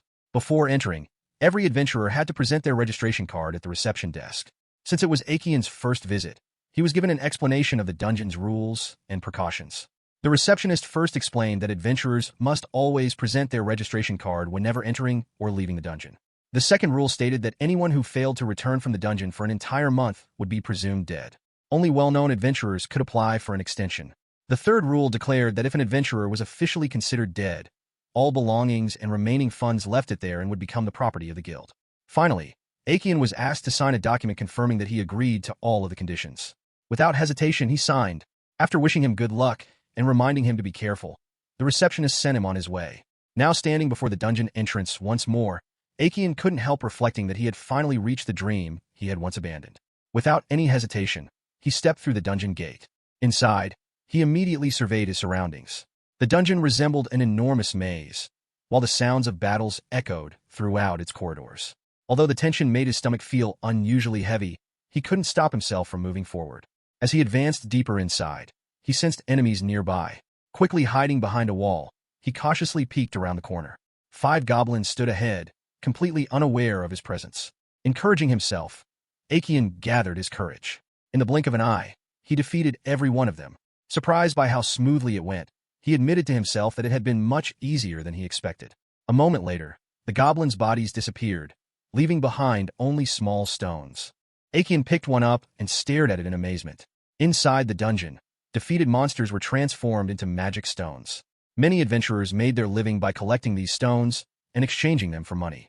Naturally, treasures, monster materials, magic weapons, armor, and many other valuable items could also be found within the dungeon. Aikian briefly wondered just how deep he could go. However, he immediately corrected himself. His goal wasn't to push himself recklessly. It was simply to enjoy a safe and enjoyable adventure. He needed to be careful not to overestimate himself. After a while, Aikian decided it was time to head back. Before leaving, however, he noticed a portal nearby. It was a return gate, something that existed on every floor. By using it to leave the dungeon, adventurers could later use the portal at the dungeon entrance to resume their exploration from the same floor they had previously reached. Thinking that it was practically identical to a save point in a game, Aikian decided to take things easy for his first day and return home. After leaving the dungeon, he went back to the Adventurers Guild. The magic stones he had collected earned him 3,000L. Since he had fought groups of goblins 5 different times, he couldn't help feeling that the reward wasn't particularly worthwhile. If he truly wanted to earn money, he would need to descend to the lower floors. Still, he sighed to himself. If the number of monsters continued increasing, fighting alone would become much more difficult. Just then, a loud voice echoed nearby. Someone was complaining that the others simply wouldn't leave them alone. Curious, Aikian wondered if a quarrel had broken out and glanced toward the source of the commotion. One man insisted that he had already agreed to work together. Meanwhile, one of the girls angrily declared that they weren't good enough. Watching the scene unfold, Aikian felt a little sorry for the man. Even so, he honestly had no desire to get involved. He decided to quietly take another route instead. Before he could leave, one of the girls suddenly called out to him. Without warning, she and her companion grabbed Aikian and pushed him directly in front of the man. Completely dumbfounded, Aikian wondered what on earth they were thinking. By the time he turned around, however, the 2 girls had already disappeared. The man angrily clenched his fists, blaming Aikian for allowing the girls to escape. Demanding an answer, he rushed toward Aikian with a punch. Aikian let out a sigh. There really was no avoiding this. Just before the punch landed, he effortlessly caught the man's fist. Calmly, he suggested that they should stop this before things got worse while tightening his grip. The man's expression instantly froze as he realized just how powerful Aikian really was. Without another word, he immediately told his companion that they were leaving. His companion looked confused and tried to protest, but the man angrily repeated himself. The 2 of them quickly walked away. Watching them leave, Aikian breathed a deep sigh of relief. Thankfully, they had been willing to back down. Afterward, he stopped by a diner for a light dinner before returning to his inn. Exhausted from the day, he went to bed early to prepare for tomorrow. The following morning, while making his way toward the dungeon once again, someone suddenly called out to him. Turning toward the voice, Aikian recognized the 2 girls from the previous day. One of them smiled and thanked him for helping them. Still confused, Aikian asked whether there was something they needed. The girl explained that she had been watching him since yesterday and had realized how strong he was. She introduced herself and her companion as a promising pair consisting of a wizard and a priest, then invited Aikian to join their party. Aikian was surprised. Deep down, he gasped in disbelief. A party with these kids? That could only mean they wanted a reliable shield for their team. Frowning to himself, he reminded himself that at his age, he shouldn't get his hopes up over nothing. After a brief silence, Aikian apologized and began to decline their offer. Before he could finish, however, Misha interrupted him, insisting that it would be just for today. Tears began to well up in the girl's eyes. As expected, Aikian found it difficult to refuse such a request from young girls. Letting out a defeated sigh, he finally agreed. Hearing his answer, Misha immediately cheered with excitement. Aekian told them that he would see them shortly. Misha introduced herself as a wizard. Although she might not look like it, she was the third daughter of a noble family. Since her family had valued meritocracy for generations, she had come to the town to gain experience. The other girl introduced herself as Sis, a priestess who had grown up in the temple. Misha proudly added that the two of them were magical friends from the same hometown. She went on to explain that the magic system worked differently. Confused, Aekian wondered what she meant by system. Misha explained that magic consisted of two primary attributes, demonic and holy. All other attributes were created by combining those two. In simple terms, she specialized in offensive magic, while Sis focused on support magic. She also mentioned that pure magic was known as divine magic, although it unfortunately had a poor reputation among the general public. Listening to her lengthy explanation, Aekian couldn't help thinking that the girl certainly talked a lot. On the other hand, Sis was remarkably quiet. Sis suddenly asked for his name. Aekian introduced himself and explained that he had been working as a day labor adventurer in the royal capital, though he had recently decided to try new things. Since he couldn't exactly explain anything about the game, he figured that was enough. The girls, however, didn't seem particularly interested in the details. Misha declared that introductions were finished and suggested heading to the dungeon. Just as they were about to leave, Aekian asked them to wait for a moment. Misha turned around and wondered why they couldn't leave immediately. Aekian pointed out that both of them fought from the rear, so he needed to return to the inn and change his equipment first. Without wasting any time, Aekian hurried back to the inn while the girls waited. A short while later, he returned. Misha complained that he had taken too long. However, the moment she saw the mace and shield he was carrying, her eyes sparkled with admiration. She then noticed that he had left behind his spear and many other belongings at the inn. Worried, she pointed out that if he died, everything left there would be confiscated by the guild. Aekian simply gave an awkward smile. In reality, he had already stored everything inside the game, so he hadn't left anything behind at the inn at all. With that settled, Aekian announced that it was finally time to head to the dungeon. Before long, numerous goblins had fallen. Misha complained that Aekian was defeating far too many enemies by himself. Aekian quickly apologized. Misha insisted that he needed to let them contribute as well. At first, everything progressed smoothly. Each time they descended another floor, both the variety of monsters and the number of encounters increased. As another group of monsters rushed toward them, Aekian instructed Misha to fire upward. He then told Sis to cast protective magic on him. Moments later, one of the monsters bit into his arm.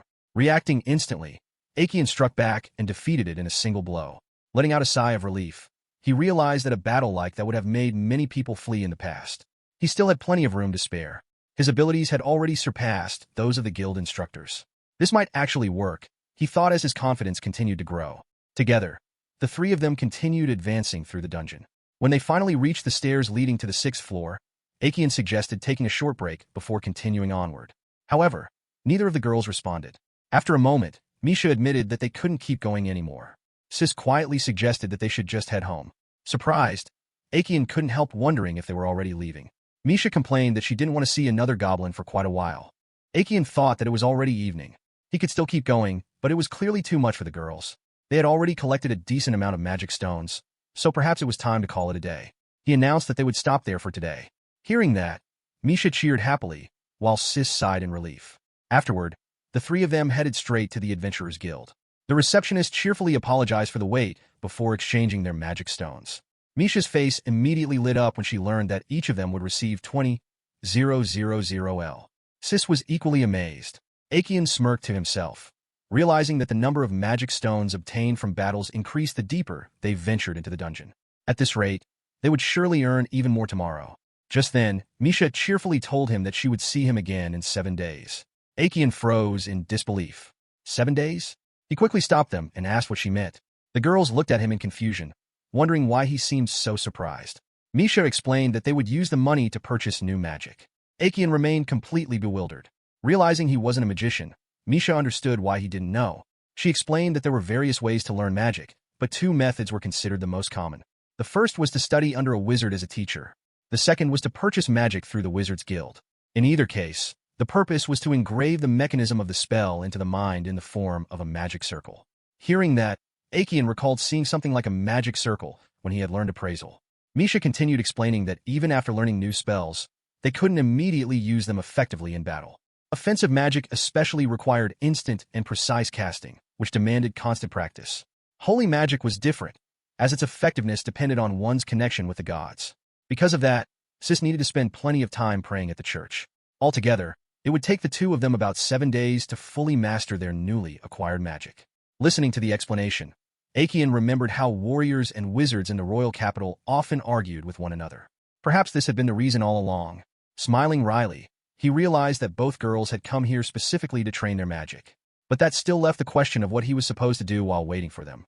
Hesitantly, Aekion asked whether the 7-day period could be shortened at all. Misha immediately replied that it was impossible, while Sis quietly added that she also needed enough time to pray. Hearing their answer, Aekion couldn't hide his disappointment. It was true that he had wanted companions, but the arrangement was becoming rather troublesome. At the moment, he saw no reason to force himself to adjust to someone else's schedule when it didn't match his own. In the end, Aekion proposed a compromise. Whenever their schedules happened to line up, they could explore the dungeon together. Otherwise, he would continue going on his own, and if the timing wasn't convenient, he would simply decline. The girls agreed to those terms.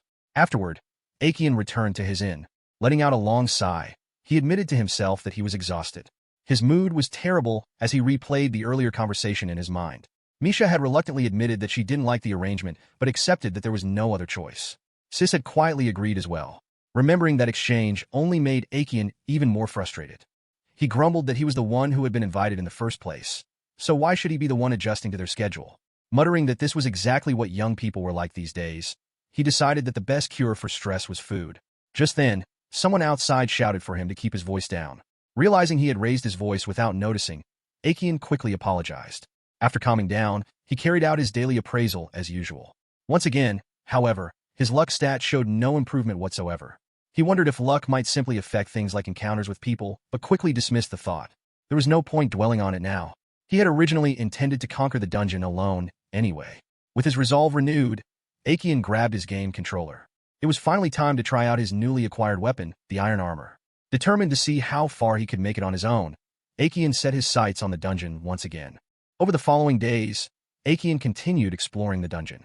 On the 6th floor, he charged straight into a swarm of monsters, activating his sprint skill. He immediately followed it up with double payback, wiping out the entire group in an instant. As the monsters disappeared, only their magic stones remained behind. Aekion couldn't help feeling exhilarated. It was already his 3rd day in the dungeon, and thanks to his new equipment, battles had become much smoother. He no longer had to fear monster bites or arrows, while his lack of mobility was compensated for by his skills. Most importantly, when he explored alone, he could use the game whenever he wanted. Without companions slowing him down, the only thing he needed to watch out for was the presence of other adventurers. After confirming that no one else was nearby, Aekion opened the game. He transferred the magic stones inside first, then decided to enjoy a snack while he was at it. Thanks to the game's abilities, he could conquer the dungeon in complete comfort. After finishing his meal, Aekion stood up with renewed energy and continued deeper into the dungeon. Several hours later, he found himself standing before a massive door. Looking at it, he muttered to himself that no matter how he looked at it, this had to be the boss room. For a moment, he considered turning back and calling it a day. However, he quickly dismissed the idea. It would be easier to face it than keep worrying about it. Without another thought, Aekion stepped inside. A large swarm of monsters immediately greeted him. Quickly, he concealed himself behind a wall and observed the room. As expected, it wasn't occupied by goblins alone. There were far too many monsters gathered inside. The real question was how he was supposed to defeat them. Since it was a boss room, they would probably possess special abilities as well. Just then an idea suddenly came to him. Could he use Nightmare Daywalker to steal a monster's abilities? He had only ever used the skill on humans before, but perhaps it would work on monsters too. Deciding it was worth trying, Aekion closed his eyes and activated Nightmare Daywalker. Instantly, the monsters sensed an overwhelming presence and turned toward it. At the same time, Aekion's vampire self emerged. The Daywalker casually removed the heavy armor and let out an annoyed sigh, complaining that it was finally his turn and that wearing such armor was a real nuisance. Suddenly, one of the monsters attacked from behind, striking him across the chest. Daywalker calmly glanced at the goblin and remarked that attacking someone by surprise was incredibly rude. In the next instant, his body dissolved into shadows. He declared that, as the master of the body, he would teach Aekion how a true vampire fought. Without warning, countless sharp fangs erupted from the ground, skewering the surrounding monsters. Daywalker then activated blood transformation, followed immediately by blood armor. The monsters desperately attempted to flee, but there was no escape. One after another, Daywalker effortlessly captured them, their bodies disappearing into the shadows. Wearing a confident grin, he declared that vampires were nothing like lowly scavengers. They were beings who manipulated life itself and constantly sought to push it to its ultimate limits. Aikian should never forget that. Satisfied, Daywalker decided that the lesson was enough for now. Before leaving, he advised Aikian to learn some magic as well. Once he did, Aikian would finally understand and counter magic. With those final words, Nightmare Daywalker ended, and Aikian immediately regained control of his body.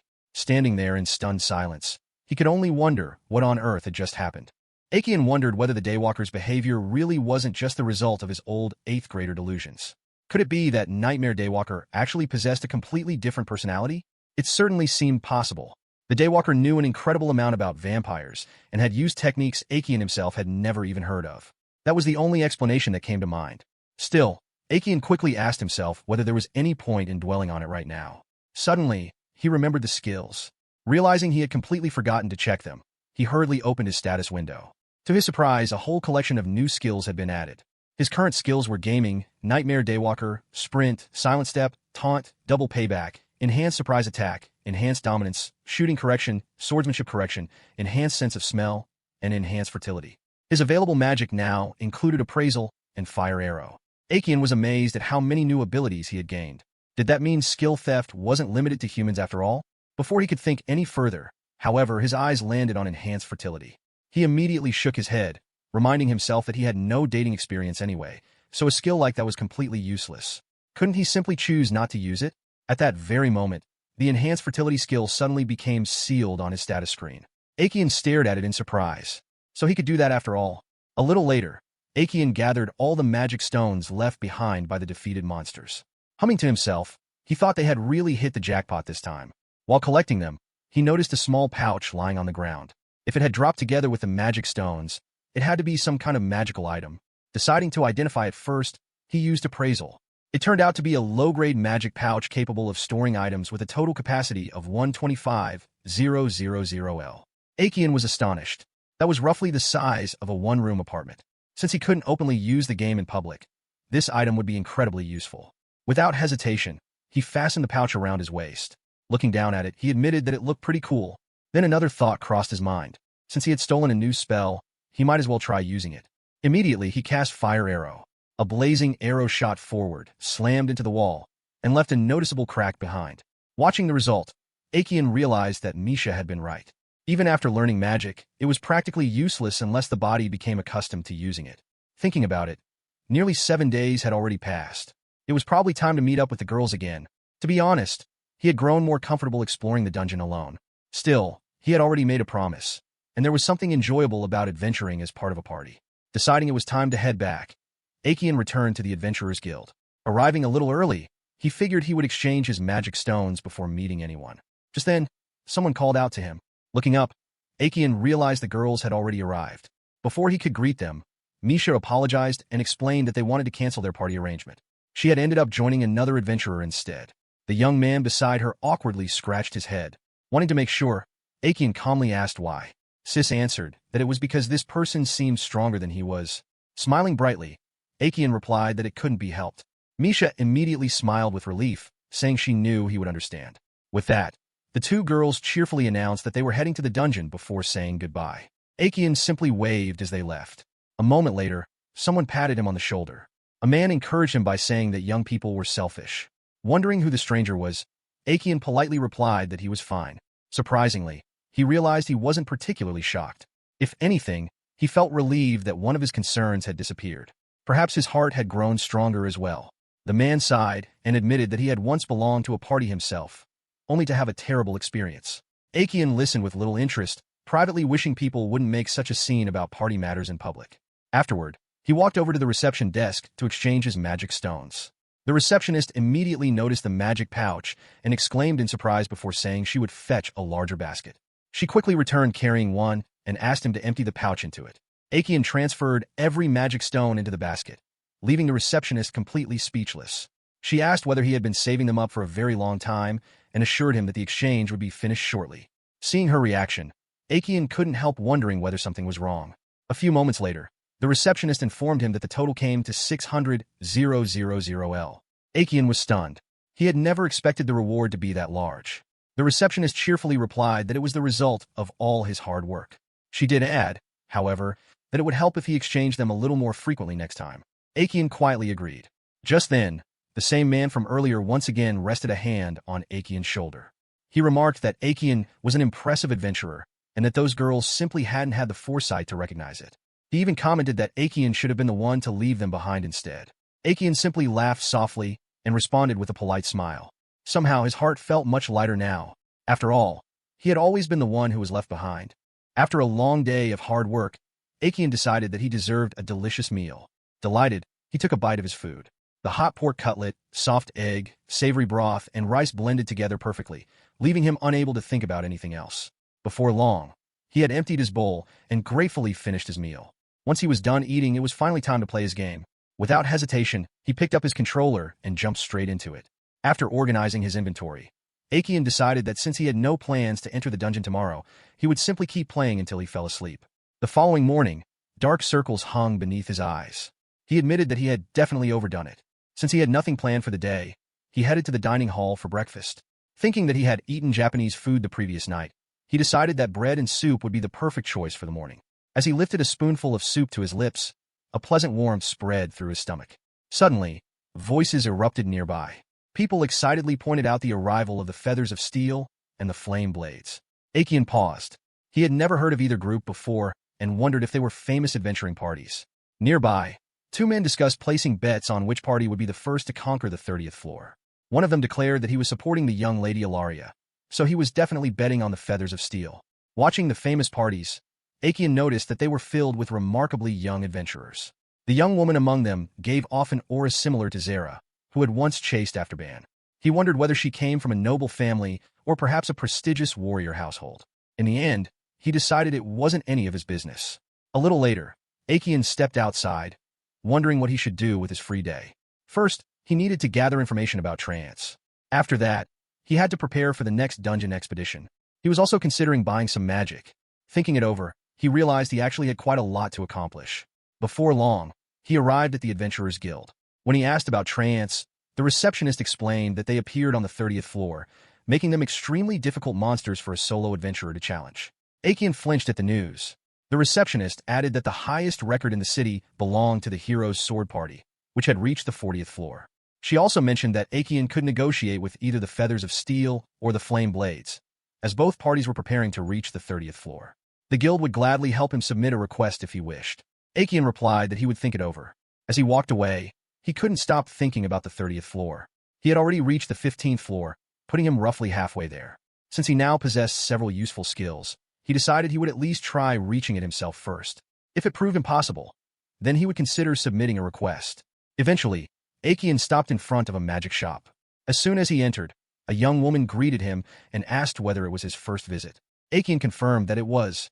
She explained that the shop sold spells that could be learned on the spot before handing him a list of available magic. She also informed him that the spells he could purchase depended on the rank of his Adventurers Guild registration card. If there was anything he didn't understand, she encouraged him to ask for an explanation. Thanking her, Akian carefully examined the list. After considering the many options, he ultimately selected the spells that reminded him of the RPG games he used to play. The shopkeeper reviewed his choices. He had selected 7 spells: Light, Antimatter Binding, Anti-Magic Binding, Enhanced Slashing, Enhanced Striking, Recovery, and Detoxification. Altogether, the cost came to 300,000 L. Hearing the total, Akian was stunned. Magic was far more expensive than he had expected. Suddenly, he remembered why Famiri had once said that he owed her. After paying the full amount, the shopkeeper thanked him and explained that she would now imprint the magic circles directly into his mind. She warned him that if the pain became too much, he was free to scream. Although Akian looked both nervous and confused, he agreed.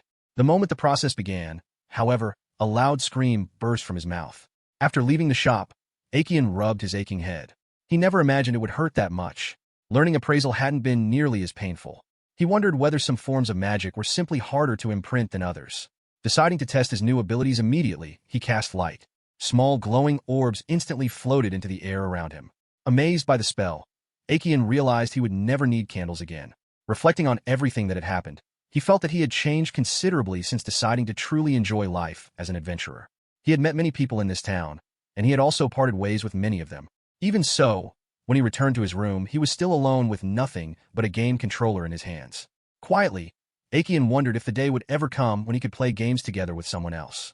The next day, Akian decided to head to the training grounds. The moment he arrived, he was surprised by how crowded the place was. Nearby, he overheard two adventurers talking. One mentioned that the Steel Wing and Flame Blade parties were recruiting new members. The other replied that it was finally time for the push toward the 30th floor. Even so, he doubted that people at their level had any chance of being accepted. Hearing that conversation, Aikian couldn't help thinking about the two famous parties. They had certainly looked like professional adventuring groups when he saw them the day before. If even parties like them felt the need to recruit more members before challenging the 30th floor, then just what kind of place was it? The thought of trying to reach it alone honestly made him nervous. Looking ahead, Aikian noticed a crowd gathered around a notice posted on the guild's bulletin board. Among them, he spotted Misha and Sis reading it with interest. He wondered if it was the recruitment notice. Judging by the crowd, they were probably planning to apply as well.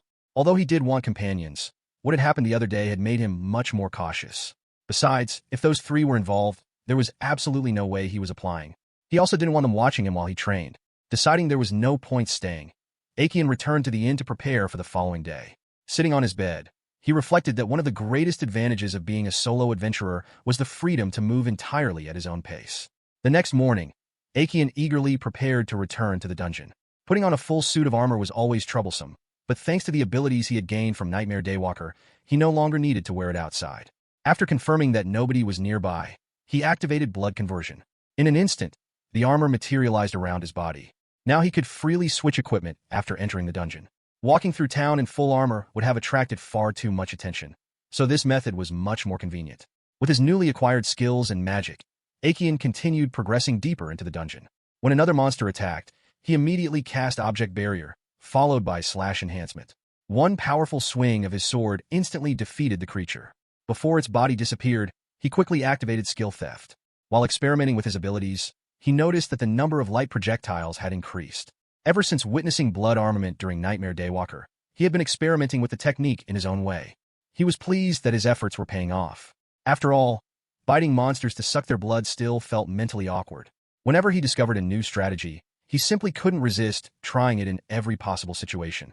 As he searched for more enemies, Aikian wondered where they had all gone. Looking around, he also realized that he should have found another staircase by now. Suddenly, a piercing scream echoed somewhere in the distance. Aikian froze.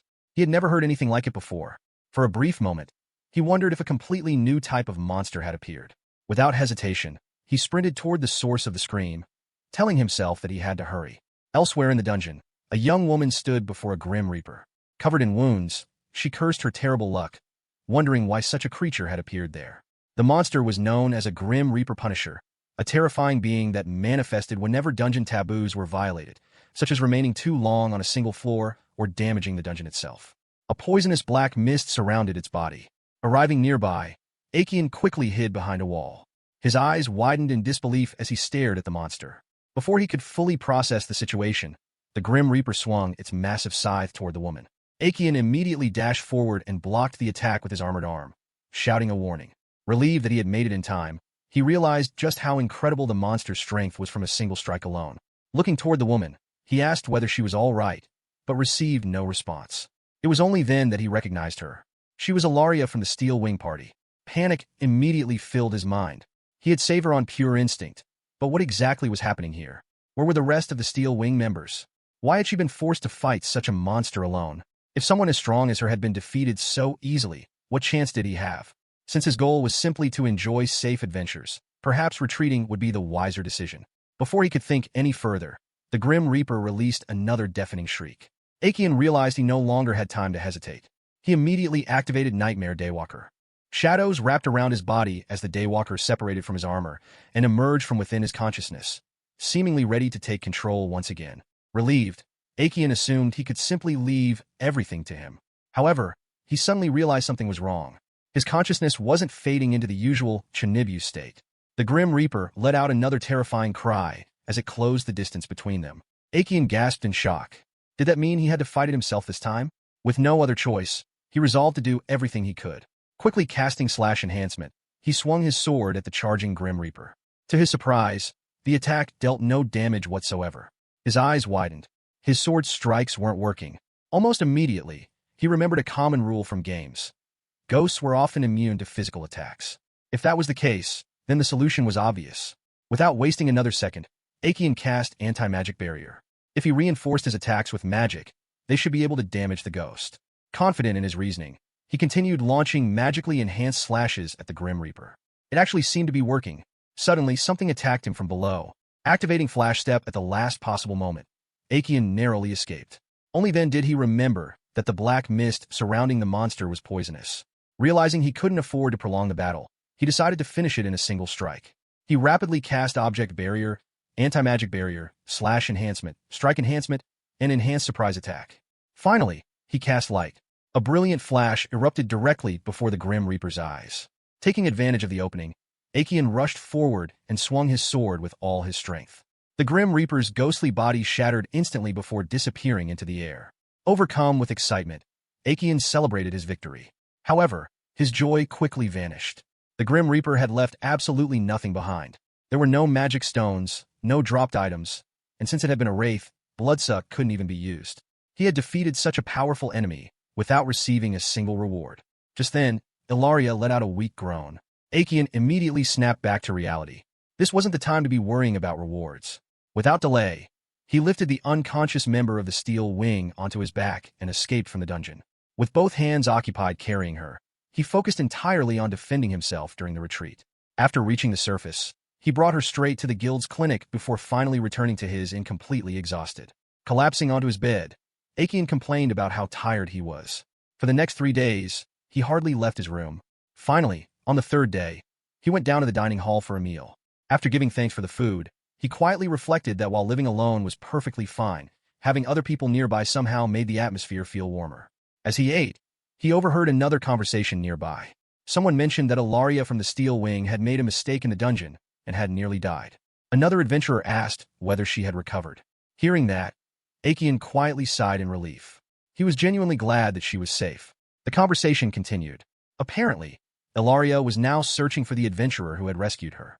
Curious, someone asked what kind of person the rescuer was. The reply was that it had been an adventurer wearing full-body armor who had single-handedly defeated the Grim Reaper Punisher. Cold sweat immediately ran down Acheon's back. They couldn't possibly be talking about him, could they? Then came one final detail. According to the rumors, the mysterious adventurer's name was Fortress. Acheon froze in complete disbelief. Acheon was bewildered by the meaning behind the nickname Fortress. According to the rumors, the armored adventurer had carried Ilia on his back, sprinted through the dungeon, and brought her safely to the clinic. Stories quickly spread about how he fought while wearing full-body armor, causing the nickname to stick. Panic set in as Acheon wondered whether Ilia had been conscious at the time, but he calmed himself by reasoning that if people only knew him as the Fortress, then she must not have recognized him as the Night Demon Day Walker. Before long, Ilia entered the dining hall, asking people if they knew the armored adventurer. The sight made Acheon break into a cold sweat as he realized she was desperately searching for him. He immediately decided to leave, but before he could slip away, he was stopped and asked whether he knew an adventurer wearing full-body armor. It slowly dawned on him that Ilia had not realized the Fortress was actually him. Keeping his composure, he simply denied knowing anyone like that before quietly returning to his inn. Back at the inn, Acheon let out a sigh of relief. Although the encounter had startled him, he was glad to see that Ilia had recovered. He wondered whether the healing spell he had cast on her had helped at all. Thinking about the nickname again, he admitted to himself that Fortress was certainly an impressive title. If he truly wanted to avoid being discovered, he considered giving up his armor, but he had grown attached to fighting in that style. Then another thought crossed his mind. His face had never been recognized, so perhaps everything was fine after all. Deciding not to dwell on it any longer, he focused on crafting his next set of equipment. Upgrading from iron to steel, he also added a massive shield, proudly naming the setup his fully defensive loadout. Even so, he couldn't help but feel that the Fortress image had only become even stronger. The following day, Acheon returned to the dungeon and reached the 17th floor. The monsters attacked relentlessly, but he defeated them one after another with ease. Unlike the earlier floors, the enemies now fought with a much greater variety of attacks. He blocked incoming strikes before counterattacking and cutting them down instantly. To him, as long as he could defend himself and retaliate, nothing else mattered. The increased variety of enemies also meant a greater chance to steal different skills, something that excited him greatly. Checking his status window, he discovered new bonus skills for axes, spears, and shields. He also noticed an interesting pattern with his skill-stealing ability. Stealing the same skill from the same type of monster produced no changes, but obtaining that skill from a different monster type immediately increased its level. Because of this, he wanted to fight as many different monsters as possible. Unfortunately, the monsters remained the same all the way to the 20th floor, leaving him disappointed. Riding his momentum, Aekian challenged the boss of the 20th floor. The orc general repeatedly summoned reinforcements, making the battle far more difficult than expected. However, by eliminating the summoner itself, he secured victory. Sitting on the floor afterward, he reflected that targeting the summoner first was simply basic RPG knowledge. His reward turned out to be the general's great bow, an item that increased attack range, leaving him pleasantly surprised. Soon afterward, hunger reminded him it was time for a break. Switching back to reality with his game controller in hand, he prepared a meal consisting of soup, a sandwich, and a decapon. Ever since the fruit had been connected to the old man's death, he had avoided eating it. However, after appraising it and learning how rich it was in vitamins, he had decided to grow it in the game. Taking a bite, he was amazed by how delicious it tasted, even better than he remembered from the old man's memories. He guessed the fertilizer might have made the difference. After finishing his meal, Aekian checked the results of the boss skill he had stolen. His status window revealed a whole collection of new abilities, including summon minions, retaliation, surprise attack enhancement, and domination enhancement. Although he had clearly become much stronger, his luck stat remained stuck at 5. He also noticed that even sealed skills continued to level up. Curious to test his newest ability, Aekian activated Summon Minions. A crescent wolf immediately appeared before him, its pale blue spectral fur and sharp fangs giving it an imposing appearance. Delighted, he gently stroked its fur. The sight reminded him of a childhood dream of living in his own house with a dog. He began imagining buying a home once he had saved enough money, decorating it however he wanted. If the brewing quest eventually allowed him to make alcohol, he believed his earnings would increase even further. Motivated by the thought, he resolved to continue giving it his all. With renewed determination, Aekian advanced to the 21st floor. Although underground, a brilliant blue sky stretched overhead. He had heard that floors 21 through 30 formed one enormous connected forest. As he searched the dense woods for a treant, he found that most of the monsters were plants or insects. He had hoped to encounter unfamiliar enemies, but he discovered he could not steal skills from either plants or insects. After wandering and fighting for some time, exhaustion began to set in. He found himself wishing there were a place to rest inside the dungeon, though he dismissed the thought as impossible. To his complete surprise, he suddenly discovered a rental treehouse.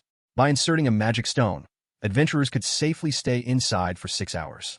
Amazed that such a place actually existed, he cautiously placed the magic stone into the slot. The door immediately opened.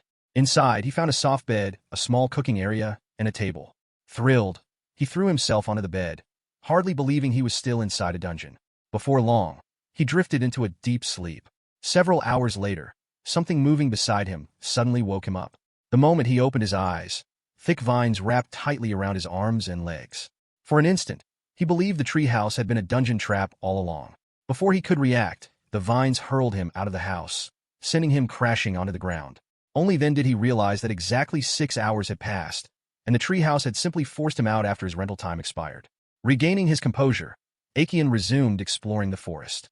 Eventually, he discovered a portal, concluding that because the 9 floors were connected into one enormous area, portals had been scattered throughout the forest to make travel easier. After wandering for quite some time, he grew bored of seeing nothing but endless trees and decided he would leave after finding the next portal. Suddenly, something shifted beneath his feet. Aekian froze as the ground, or rather, the tree itself, seemed to move. Confused, he looked down before slowly raising his eyes ahead. The sight stole his breath. Standing before him was what appeared to be a treant. Aekian stared at the towering monster before him, realizing it was the creature required for the sake brewing quest. An appraisal window identified it as a treant, a ferocious giant tree that lurked within the forest. Its body contained a large amount of moisture, and its wood was considered a rare material. Without warning, the treant lunged at him, but Aekian managed to block the attack just in time. Although surprised by its speed despite its massive size, he quickly assumed that fire would be its weakness and immediately cast Fire Arrow. The flaming projectile struck the treant's trunk, and flames spread across the impact point. For a brief moment, it seemed effective, but the burns suddenly disappeared. Then he remembered the appraisal mentioning its high moisture content. Switching tactics, Aekian activated Slash Enhancement and struck at the treant's roots. His blade cut deeply, yet the wound instantly regenerated before his eyes. Shocked that both fire and slashing attacks were ineffective, he desperately searched for another weakness. Then he noticed that the section of wood where he had blocked its attack earlier had been crushed inward. Realizing what that meant, Aekian activated Flash Step along with Enhancement, launching himself through the air in an instant. The treant was vulnerable to blunt force. His weapon slammed into the monster with tremendous impact, knocking it to the ground. Although the recoil made his hands tremble painfully, He had won. As the treant disappeared, it left behind a single log. Delighted, Aikian recognized it as treant wood and immediately stored it inside the game. A system notification confirmed that the sake brewing quest had progressed. With only 9 more pieces remaining, he believed he could complete the quest far sooner than expected. Unfortunately, no more treants appeared afterward. After wandering endlessly without finding another one, Aikian grew increasingly frustrated, blaming the so-called desire sensor, the phenomenon where the more someone wants an item in a game, the harder it becomes to obtain. Deciding to take a break, he headed toward the treehouse before searching for another portal, determined to leave within 6 hours no matter what. While making his way there, he still failed to encounter another treant and resigned himself to returning through the portal he had found earlier. Suddenly, the ground shook violently beneath him. Looking up, he found himself facing an enormous monster. An appraisal window identified it as the Wood Eater, the floor's gatekeeper, a gigantic turtle possessing rock-hard armor and extraordinary regenerative abilities. The moment the creature turned toward him, Aikian immediately fled, convinced he had to escape as quickly as possible. It felt as though the dungeon's difficulty had suddenly skyrocketed. After running a great distance, he finally stopped to catch his breath, only to realize he had wandered into an unfamiliar part of the forest. Before he could regain his bearings, a shadow appeared nearby. An appraisal window identified the newcomer as a ghost knight, a spectral armored warrior wielding a great sword, with both its weapon and armor imbued with mysterious powers. Surprised by yet another unfamiliar monster, Aikian realized he still could not steal skills from ghosts, but saw this as the perfect opportunity to test his new ability. He immediately activated summon minions, using what he jokingly considered a strategy of fighting spirits with spirits. The spectral wolf instantly appeared and charged straight at the ghost knight. While the wolf distracted the enemy, Aikian coated himself in magic and rushed forward, driving his sword through the ghost knight. At the same moment, however, the knight's blade sliced cleanly through his arm despite his armor.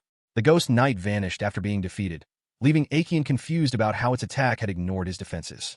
Although bloodification quickly healed his wound, he resolved to be more careful in future battles. Moments later, the wolf returned carrying the ghost knight's sword in its mouth. An appraisal window identified it as the ghostly poison great sword, a weapon capable of ignoring defenses while inflicting agonizing pain upon its target. Aikian suspected the weapon's special effect had allowed the ghost knight to bypass his armor. The wolf then led him to a glowing portal. Relieved, Aikian followed it and safely escaped the dungeon. After selling the magic stones he had collected, Aikian unexpectedly found himself summoned by the guild master for questioning. The old man demanded to know who had instructed him to gather so many magic stones. Aikian answered that nobody had told him to do so, but the guild master angrily accused him of lying. According to Aikian's registration records, he had spent years as an iron-ranked adventurer completing only gathering quests before suddenly advancing to bronze rank and becoming highly active inside the dungeon. Such a dramatic change appeared extremely suspicious. Internally, Aikian admitted that he would have reached the same conclusion if their positions had been reversed. Looking back, he realized he probably should have sold the magic stones gradually instead of all at once. However, backing down now would only make him appear guilty. Summoning his courage, Aikian explained that although he had been weak for most of his life, he had only recently discovered his own strengths, trained diligently, and achieved everything through his own efforts without anyone's assistance. The guild master fell silent for a moment before reluctantly admitting that the conversation was getting nowhere. He instructed a nearby receptionist to call the party known as Thunderlight, who had been in the guild cafeteria earlier, while also taking care of the magic stones. Curious, Aikian asked who Thunderlight was. The guild master explained that they were a talented adventuring party that had recently conquered the 10th floor, and that Aikian should know them well enough. Soon afterward, Thunderlight arrived. To Aikian's astonishment, the members were Misha and her companions. The guild master explained that Aikian was suspected of obtaining the magic stones illegally and asked whether, since they had once been party members, they could testify about his true abilities. Believing this would finally clear his name, Aikian felt relieved. However, his hopes were immediately crushed when Misha admitted she honestly did not know what he was capable of. She believed that any impressive feats he had accomplished in the past were only possible because of the party's magic, and her older sister agreed with her assessment. Realizing the testimony had settled nothing, the guild master finally proposed another solution. To determine Aikian's true abilities, he would participate in a mock battle against Thunderlight, with the winner receiving a reward. Although surprised by the sudden decision, Aikian had little choice but to accept, while Thunderlight readily agreed. Misha even warned him that confessing before the fight might spare him from getting seriously hurt. To clear Aikian's name, a mock battle against Thunderlight was arranged in the training ground plaza. Once both sides confirmed they were ready, the guild master gave the signal to begin. In the blink of an eye, Aikian moved. A A sharp clash echoed through the plaza, and before anyone could react, the three adventurers' weapons had already been knocked from their hands. They stood frozen in shock, staring at their swords lying on the ground. Aekion tilted his head in confusion, wondering what had happened from their perspective. To him, he had simply knocked their weapons aside. He couldn't help but wonder how they had managed to clear the 10th floor if they couldn't even perceive his flash step. Frustrated, the male adventurer picked up his sword, while Misha insisted that they had only let their guard down. Shirsu immediately cast enhancement magic, strengthening both their attack and defense, while Misha followed up with fire arrow. At the same time, the swordsman unleashed a slashing attack toward Aekion. As the barrage closed in, Aekion remained completely calm. Although he could have dodged everything with ease, being underestimated throughout the entire ordeal had begun to irritate him. Instead, he activated anti-magic barrier and object barrier. A radiant shield enveloped him, effortlessly blocking every incoming attack. Without hesitation, he cast light, blinding the three adventurers for a brief instant. Before they could recover their vision, he rushed forward and struck them with a powerful shield bash. The impact hurled all three into the wall, leaving them collapsed on the ground and unable to stand. Looking down at them, Aekion quietly asked whether they still wished to continue. The male adventurer silently shook his head, while the two girls remained motionless. Satisfied, Aekion remarked that the misunderstanding should now be settled. After a brief silence, the guild master declared Aekion the winner, and loud cheers immediately erupted throughout the plaza. Turning back toward Thunderlight, Aekion warned them that although it might not be his place to interfere, unchecked arrogance and behavior that disregarded others would eventually lead to their downfall, and they should be careful. Afterward, everyone returned to the guild. The guild master deeply apologized for doubting him, but Aekion quickly assured him that he was simply glad the misunderstanding had been resolved. He admitted that remaining an iron-ranked adventurer for so many years naturally made him look suspicious, and he no longer held any resentment over the matter. In fact, he felt strangely refreshed after everything that had happened. Clearly moved by Aekion's response, the guild master filled out a bill of exchange and handed it to him. The reward included payment for all the magic stones he had sold. Upon seeing the amount, Aekion was stunned.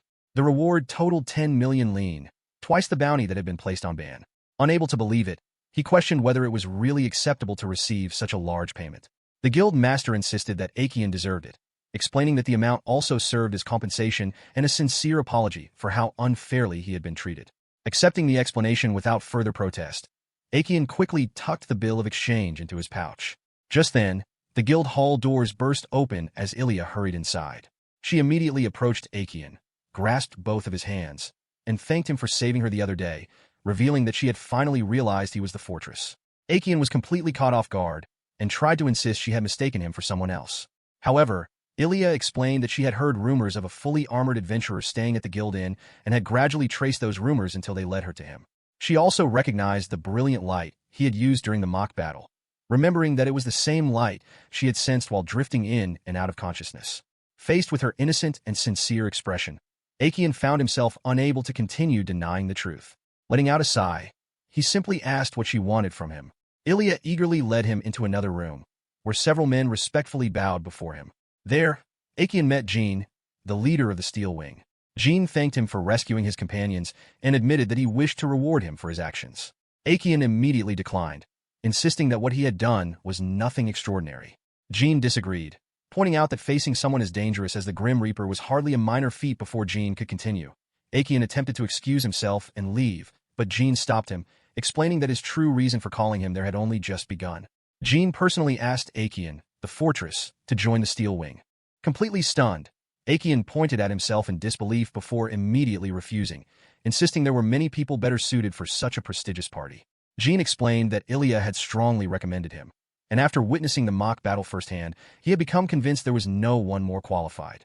He also revealed that he intended to retire as an adventurer and wished to ask this favor as one final request before doing so. Shocked by the revelation, Aekion learned that Jin's goal before retirement was to defeat the Wood Eater, the enormous obstacle that had blocked their progress for years, and finally conquer the 30th floor. Aekion recalled the gigantic turtle and wondered whether defeating it alongside such a powerful group might actually be possible. At the same time, another thought reminded him of his sake brewing quest, while yet another pointed out that the Steel Wing had personally acknowledged his abilities. If they defeated the Wood Eater, he might even obtain another valuable skill. The opportunity truly felt like something that would only come once in a lifetime. After carefully considering everything, Aekion finally agreed to join them if they were willing to have him. Delighted, Jean thanked him and immediately began discussing the conditions of their temporary partnership. Since large hunting parties traditionally established formal agreements beforehand, a contract was prepared outlining the conditions and rewards. Aekion requested priority rights to any drunken dream fruit and Trant would obtain during the expedition, and the condition was officially included in the contract before the guild accepted responsibility for managing it. Once the paperwork had been completed, everyone stepped outside. Jean informed Aekion that they would depart in 1 week after first meeting with Flame Blade, reminding him to prepare thoroughly. Aekion readily agreed. Jean then extended his hand, addressing him not as the fortress but as Aekion, and expressed that he was counting on him once again. Aekion firmly shook his hand in return, saying he looked forward to working with everyone. Later, Aekion visited the reception desk to deposit his bill of exchange at the bank. While processing the transaction, the receptionist quietly apologized for the trouble the guild had caused him. Embarrassed, Aekion asked her not to bow her head, admitting that he was also at fault for failing to manage the magic stones more carefully. The receptionist teasingly agreed before laughing, explaining that she had always believed in him because she had watched how hard he had worked ever since arriving in town. She promised to continue supporting him in the future. Touched by her kindness, Aekion sincerely thanked her. Returning to his inn afterward, Aekion reflected on the 1 week remaining before the expedition. Although he could simply rest until then, all the encouragement he had received had reignited his determination. Filled with renewed resolve, he decided to spend the remaining time searching for the drunken dream fruit. According to the information Aekion had received earlier, there was supposed to be a large rock nearby. From there, he would find a treehouse to use as a landmark before heading left. Using the directions given to him by the Steel Wing, he set out in search of the drunken dream fruit. Studying the map, Aekion believed he was following the correct path. Looking up, he spotted a monster nearby. An appraisal window identified it as a demon spider, a venomous creature that patiently waited for prey after weaving its webs, with its sticky threads becoming a major nuisance for anyone who approached. Realizing that getting close would be dangerous, Aekion decided it was finally time to use the general's great bow along with the arrows he had purchased. Grinning to himself, he admitted it was his first time using a bow, but with his range weapon bonus, he was confident it would work out. Pulling back the string, he released an arrow that flew straight into the spider, bringing it down instantly. Pleased with the result, Aekion soon realized that landing a hit on a vital point was more difficult than he had expected. He also had to be careful with his limited supply of arrows, especially since they were surprisingly expensive despite being consumable items. Although he considered crafting arrows inside the game, he lacked enough wood. He refused to cut down the fruit trees he had worked so hard to grow. Thinking about what made him realize there were countless trees surrounding him. Without wasting any time, Aekion began chopping them down. After several hours, he had gathered an impressive amount of lumber thanks to the axe he had crafted in the game and slash enhancement. Looking over the pile, he regretted not thinking of doing this much sooner. While resting afterward, the Grim Reaper Punisher suddenly appeared before him. Startled, Aekion immediately wondered why it had spawned. The monster had not damaged any buildings, but then his eyes fell upon the tree stumps surrounding him. It suddenly occurred to him that trees apparently counted as structures as well. Unable to believe nobody had ever mentioned that, Aekion quickly defeated the Grim Reaper. Unfortunately, more continued appearing afterward. Although he now understood how to defeat them, repeatedly fighting them still left him completely exhausted. Before moving on, Aekion switched his equipment and continued his journey. He traveled steadily through the forest, resting whenever necessary and defeating monsters along the way. Eventually, he reached the swamp where the drunken dream fruit was said to grow. Looking around, he questioned whether fruit could really exist in such a place. Before long, however, he spotted exactly what he had been searching for. Just as he approached it, the fruit suddenly moved. Rising from beneath the swamp's surface, a massive monster revealed itself. An appraisal window identified it as an armored crocodile, a gigantic beast that lured prey by growing a drunken dream fruit from its head, while relying on its incredibly tough hide for protection. Accepting that another boss battle stood between him and his objective, Aekion attacked with his sword. No matter how many times he struck, the monster's thick armor remained unharmed. Even the ghostly poison greatsword barely made a difference. Remembering that monsters with heavy armor often had vulnerable mouths, Aekion leaped directly toward the crocodile's open jaws and drove his sword deep inside. The armored crocodile was defeated instantly. Before forgetting, Aekion quickly stole its skill and opened his status window. To his surprise, his swordsmanship bonus had increased to level 2. He began wondering whether skills could level up simply through repeated use or whether other hidden conditions existed for skill growth and acquisition. Being able to monitor his own abilities so easily truly made planning much more convenient. With the battle over, Aekion finally picked up the drunken dream fruit and immediately transferred it into the game. Only 7 more pieces of Trant would remain for the Sake Brewing quest. Looking back on his journey, he realized that despite traveling such a great distance, he still had not encountered another treant. While searching the area, he noticed a spider wrapping its prey in webbing. Watching the scene made him realize that the dungeon itself had its own food chain. Then a possibility crossed his mind.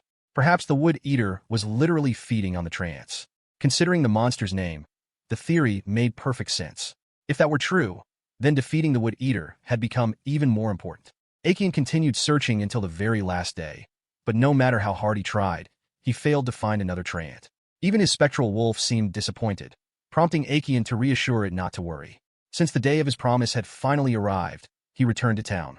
Because it was already nighttime, he decided to stop by the guild first. The receptionist informed him that the money from his latest exchange would also be deposited into his bank account and asked him to wait until the procedure was complete. Sitting quietly in a corner, Aekion soon realized that people around the guild had begun talking about him. They referred to him as the Fortress, expressing surprise that someone who looked so frail had effortlessly defeated Thunderlight. Others mentioned hearing that even before earning his famous nickname, he had already been bringing in enormous quantities of magic stones. Hearing strangers praise him for his accomplishments made Aekion's face flush with embarrassment. Being recognized for something positive felt far more awkward than being noticed for the earlier misunderstanding.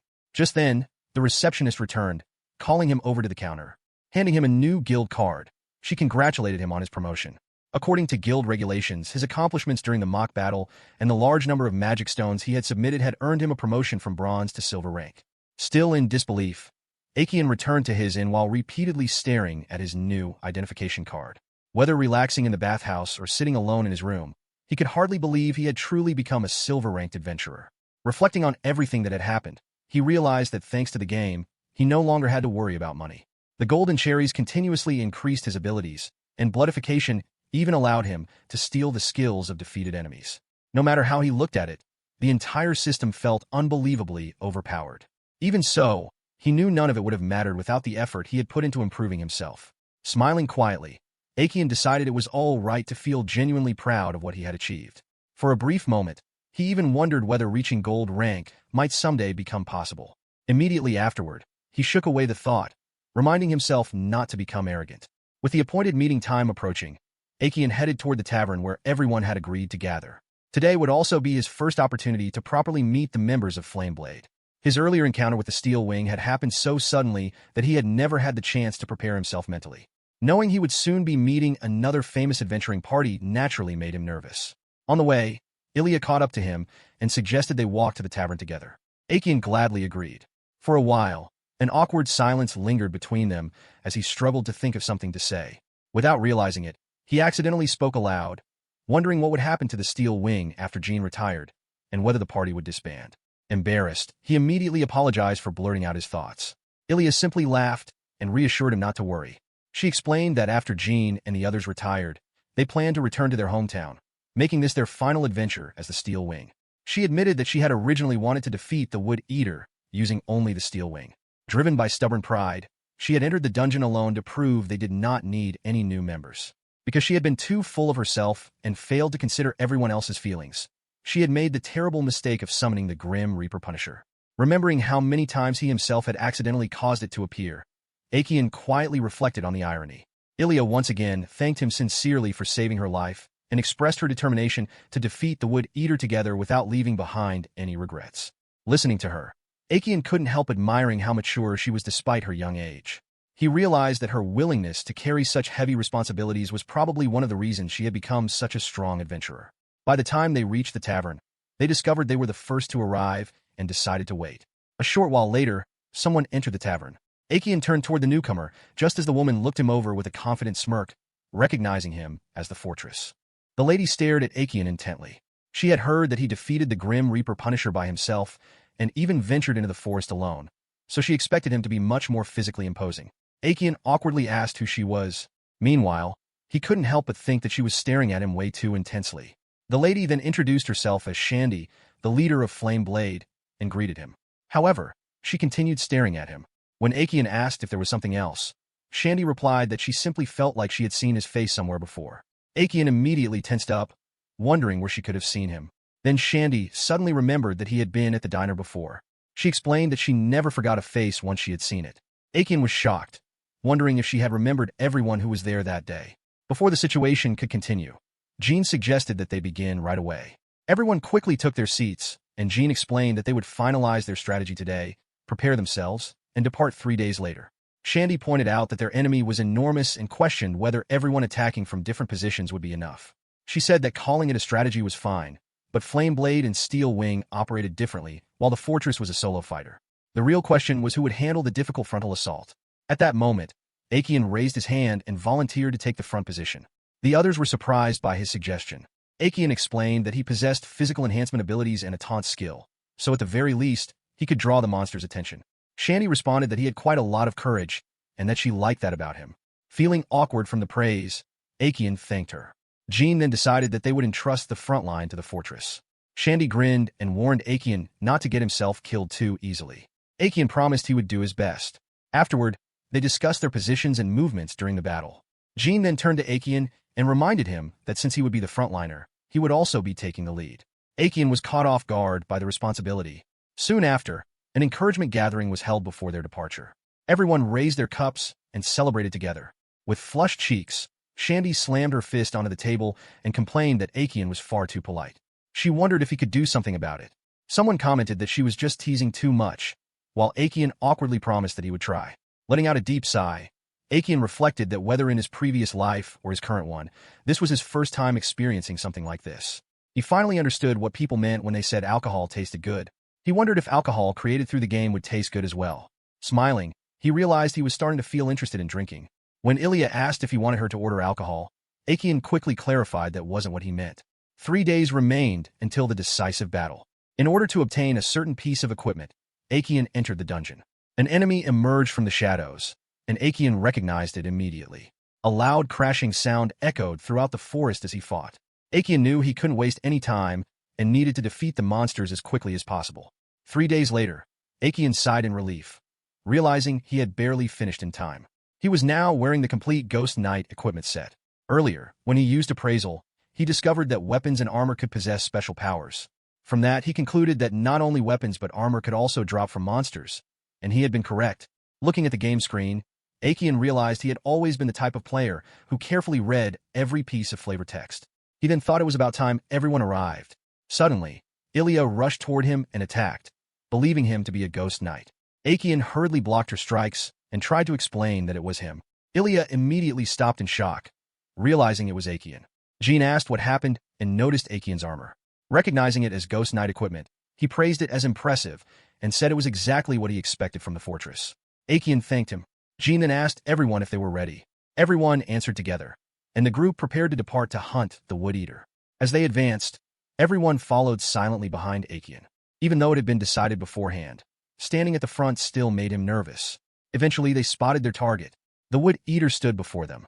Seeing it from the front, Akian immediately felt that its presence was completely different from before. He shook away his hesitation and focused himself. Activating his abilities, Akian used Slash Enhancement, Anti-Object Barrier, Anti-Magic Barrier, Taunt, and Flash Step. He rushed directly toward the monster and struck its head.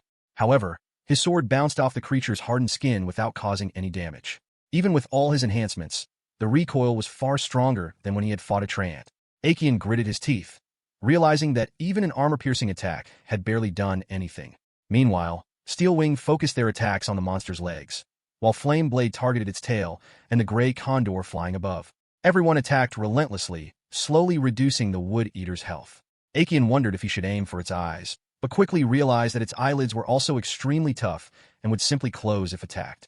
Then an idea suddenly struck him. Akian shouted that he had a plan. He ordered Steel Wing to focus their attacks on the front legs and Flame Blade to handle the gray condor approaching him.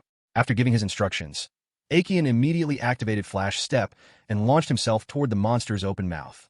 The Wood Eater released a thunderous roar. Akian realized it was meant to intimidate enemies, but thanks to the Golden Cherry, he had become accustomed to overwhelming sounds. Ilya worriedly called out to him as Akian disappeared inside the monster's mouth. Within its body, he realized he could finally use his technique without anyone seeing it. Akian activated the Blood Armament skill and struck the inside of the monster with a powerful attack.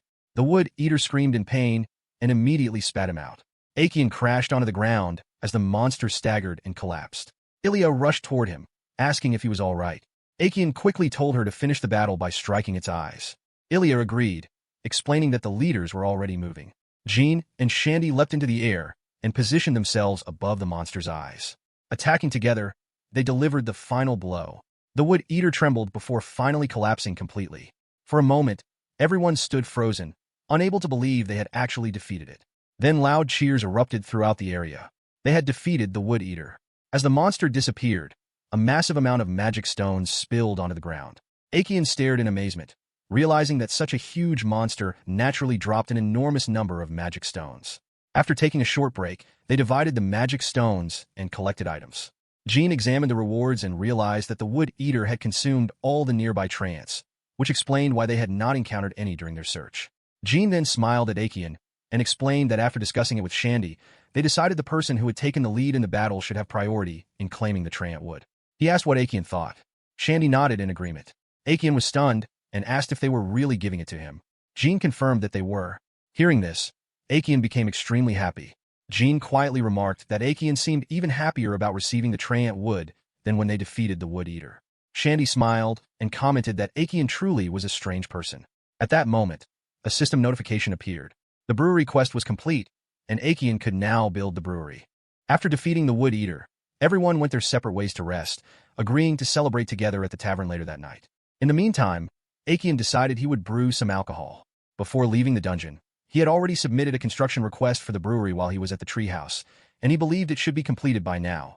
The construction cost had been 10 million L, meaning all the reward money he had previously received was now gone.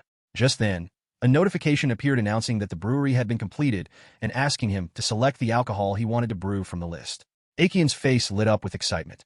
After everything he had gone through, the feeling of accomplishment was especially strong. Looking through the available options, he discovered various choices, including fruit wine, beer, and even sake. Since he had gathered plenty of supplies this time, he decided to start with apple cider. After selecting it, a system notification appeared explaining that to create one small barrel of apple cider, he needed 10 apples, 1 piece of wood, and 2 magic stones. Aekian was surprised that magic stones were required as well, but he quickly felt relieved since he had not exchanged them at the guild yet, and still had plenty of wood. Shortly afterward, the game announced that 1 small barrel of apple cider had been successfully crafted. Excited, Aekian decided it was time for a taste test. However, when he glanced at the window, he suddenly realized how late it had become. With that, he hurried toward the tavern where everyone had agreed to meet. When he arrived, Shandy immediately scolded him for being late. Sweating nervously, Aekian apologized and explained that he had been busy preparing the drinks. He then asked if it would be all right for him to bring his own alcohol. While waiting for her answer, he nervously wondered how she would react. Shandy eventually smiled and said that it could not be helped and that it was thoughtful of him to prepare something. Everyone then decided to toast with his drink. Aekian let out a sigh of relief. As everyone raised their cups and celebrated their victory, Aekian immediately took a sip. The moment he tasted it, his eyes widened in surprise. The drink was incredibly delicious. Ilya immediately asked where he had gotten it, but Aekian only laughed awkwardly and said it was a secret. He obviously could not explain that he had created it through his game skill. Jean then reminded Ilya that information like that was an adventurer's valuable asset and not something they casually shared with others. Ilya quickly apologized and said she understood. Hearing that, Aekian internally praised Jean for handling the situation perfectly. Jean then turned back to Aekian and admitted that he continued to surprise him. Aekian looked confused, so Jean explained that while Aekian's abilities were clearly genuine, there was still something unusual about him. Despite his age, Aekian possessed the freshness and curiosity of a newcomer. He had also heard that Aekian remained iron-ranked until very recently. Scratching his head, Aekian explained that it was probably because he had only recently learned how to properly use his abilities, so perhaps he was simply a late bloomer. Jean smiled and said that meant Aekian still had plenty of room to grow and would continue blooming from that point onward. As for himself, Jean believed he had already reached the peak of his own growth. Ilya immediately asked him not to say something like that, but Jean gently apologized and explained that his role now was to nurture the next generation. He told Ilya that she was still full of potential and would experience many more encounters and farewells in the future. He looked forward to the day they met again after she had grown even stronger. With tears streaming down her face, Ilya confidently agreed. Watching the scene, Aekian smiled and thought that this truly was a wonderful party. Ilya then raised her drink and promised Aekian that he should look forward to seeing how much stronger she would become as well. Aekian pointed at himself in surprise, wondering if she meant him too. Jean smiled and encouraged him, saying that was the spirit. Suddenly, Shandy appeared beside Aekian and asked what had everyone so excited.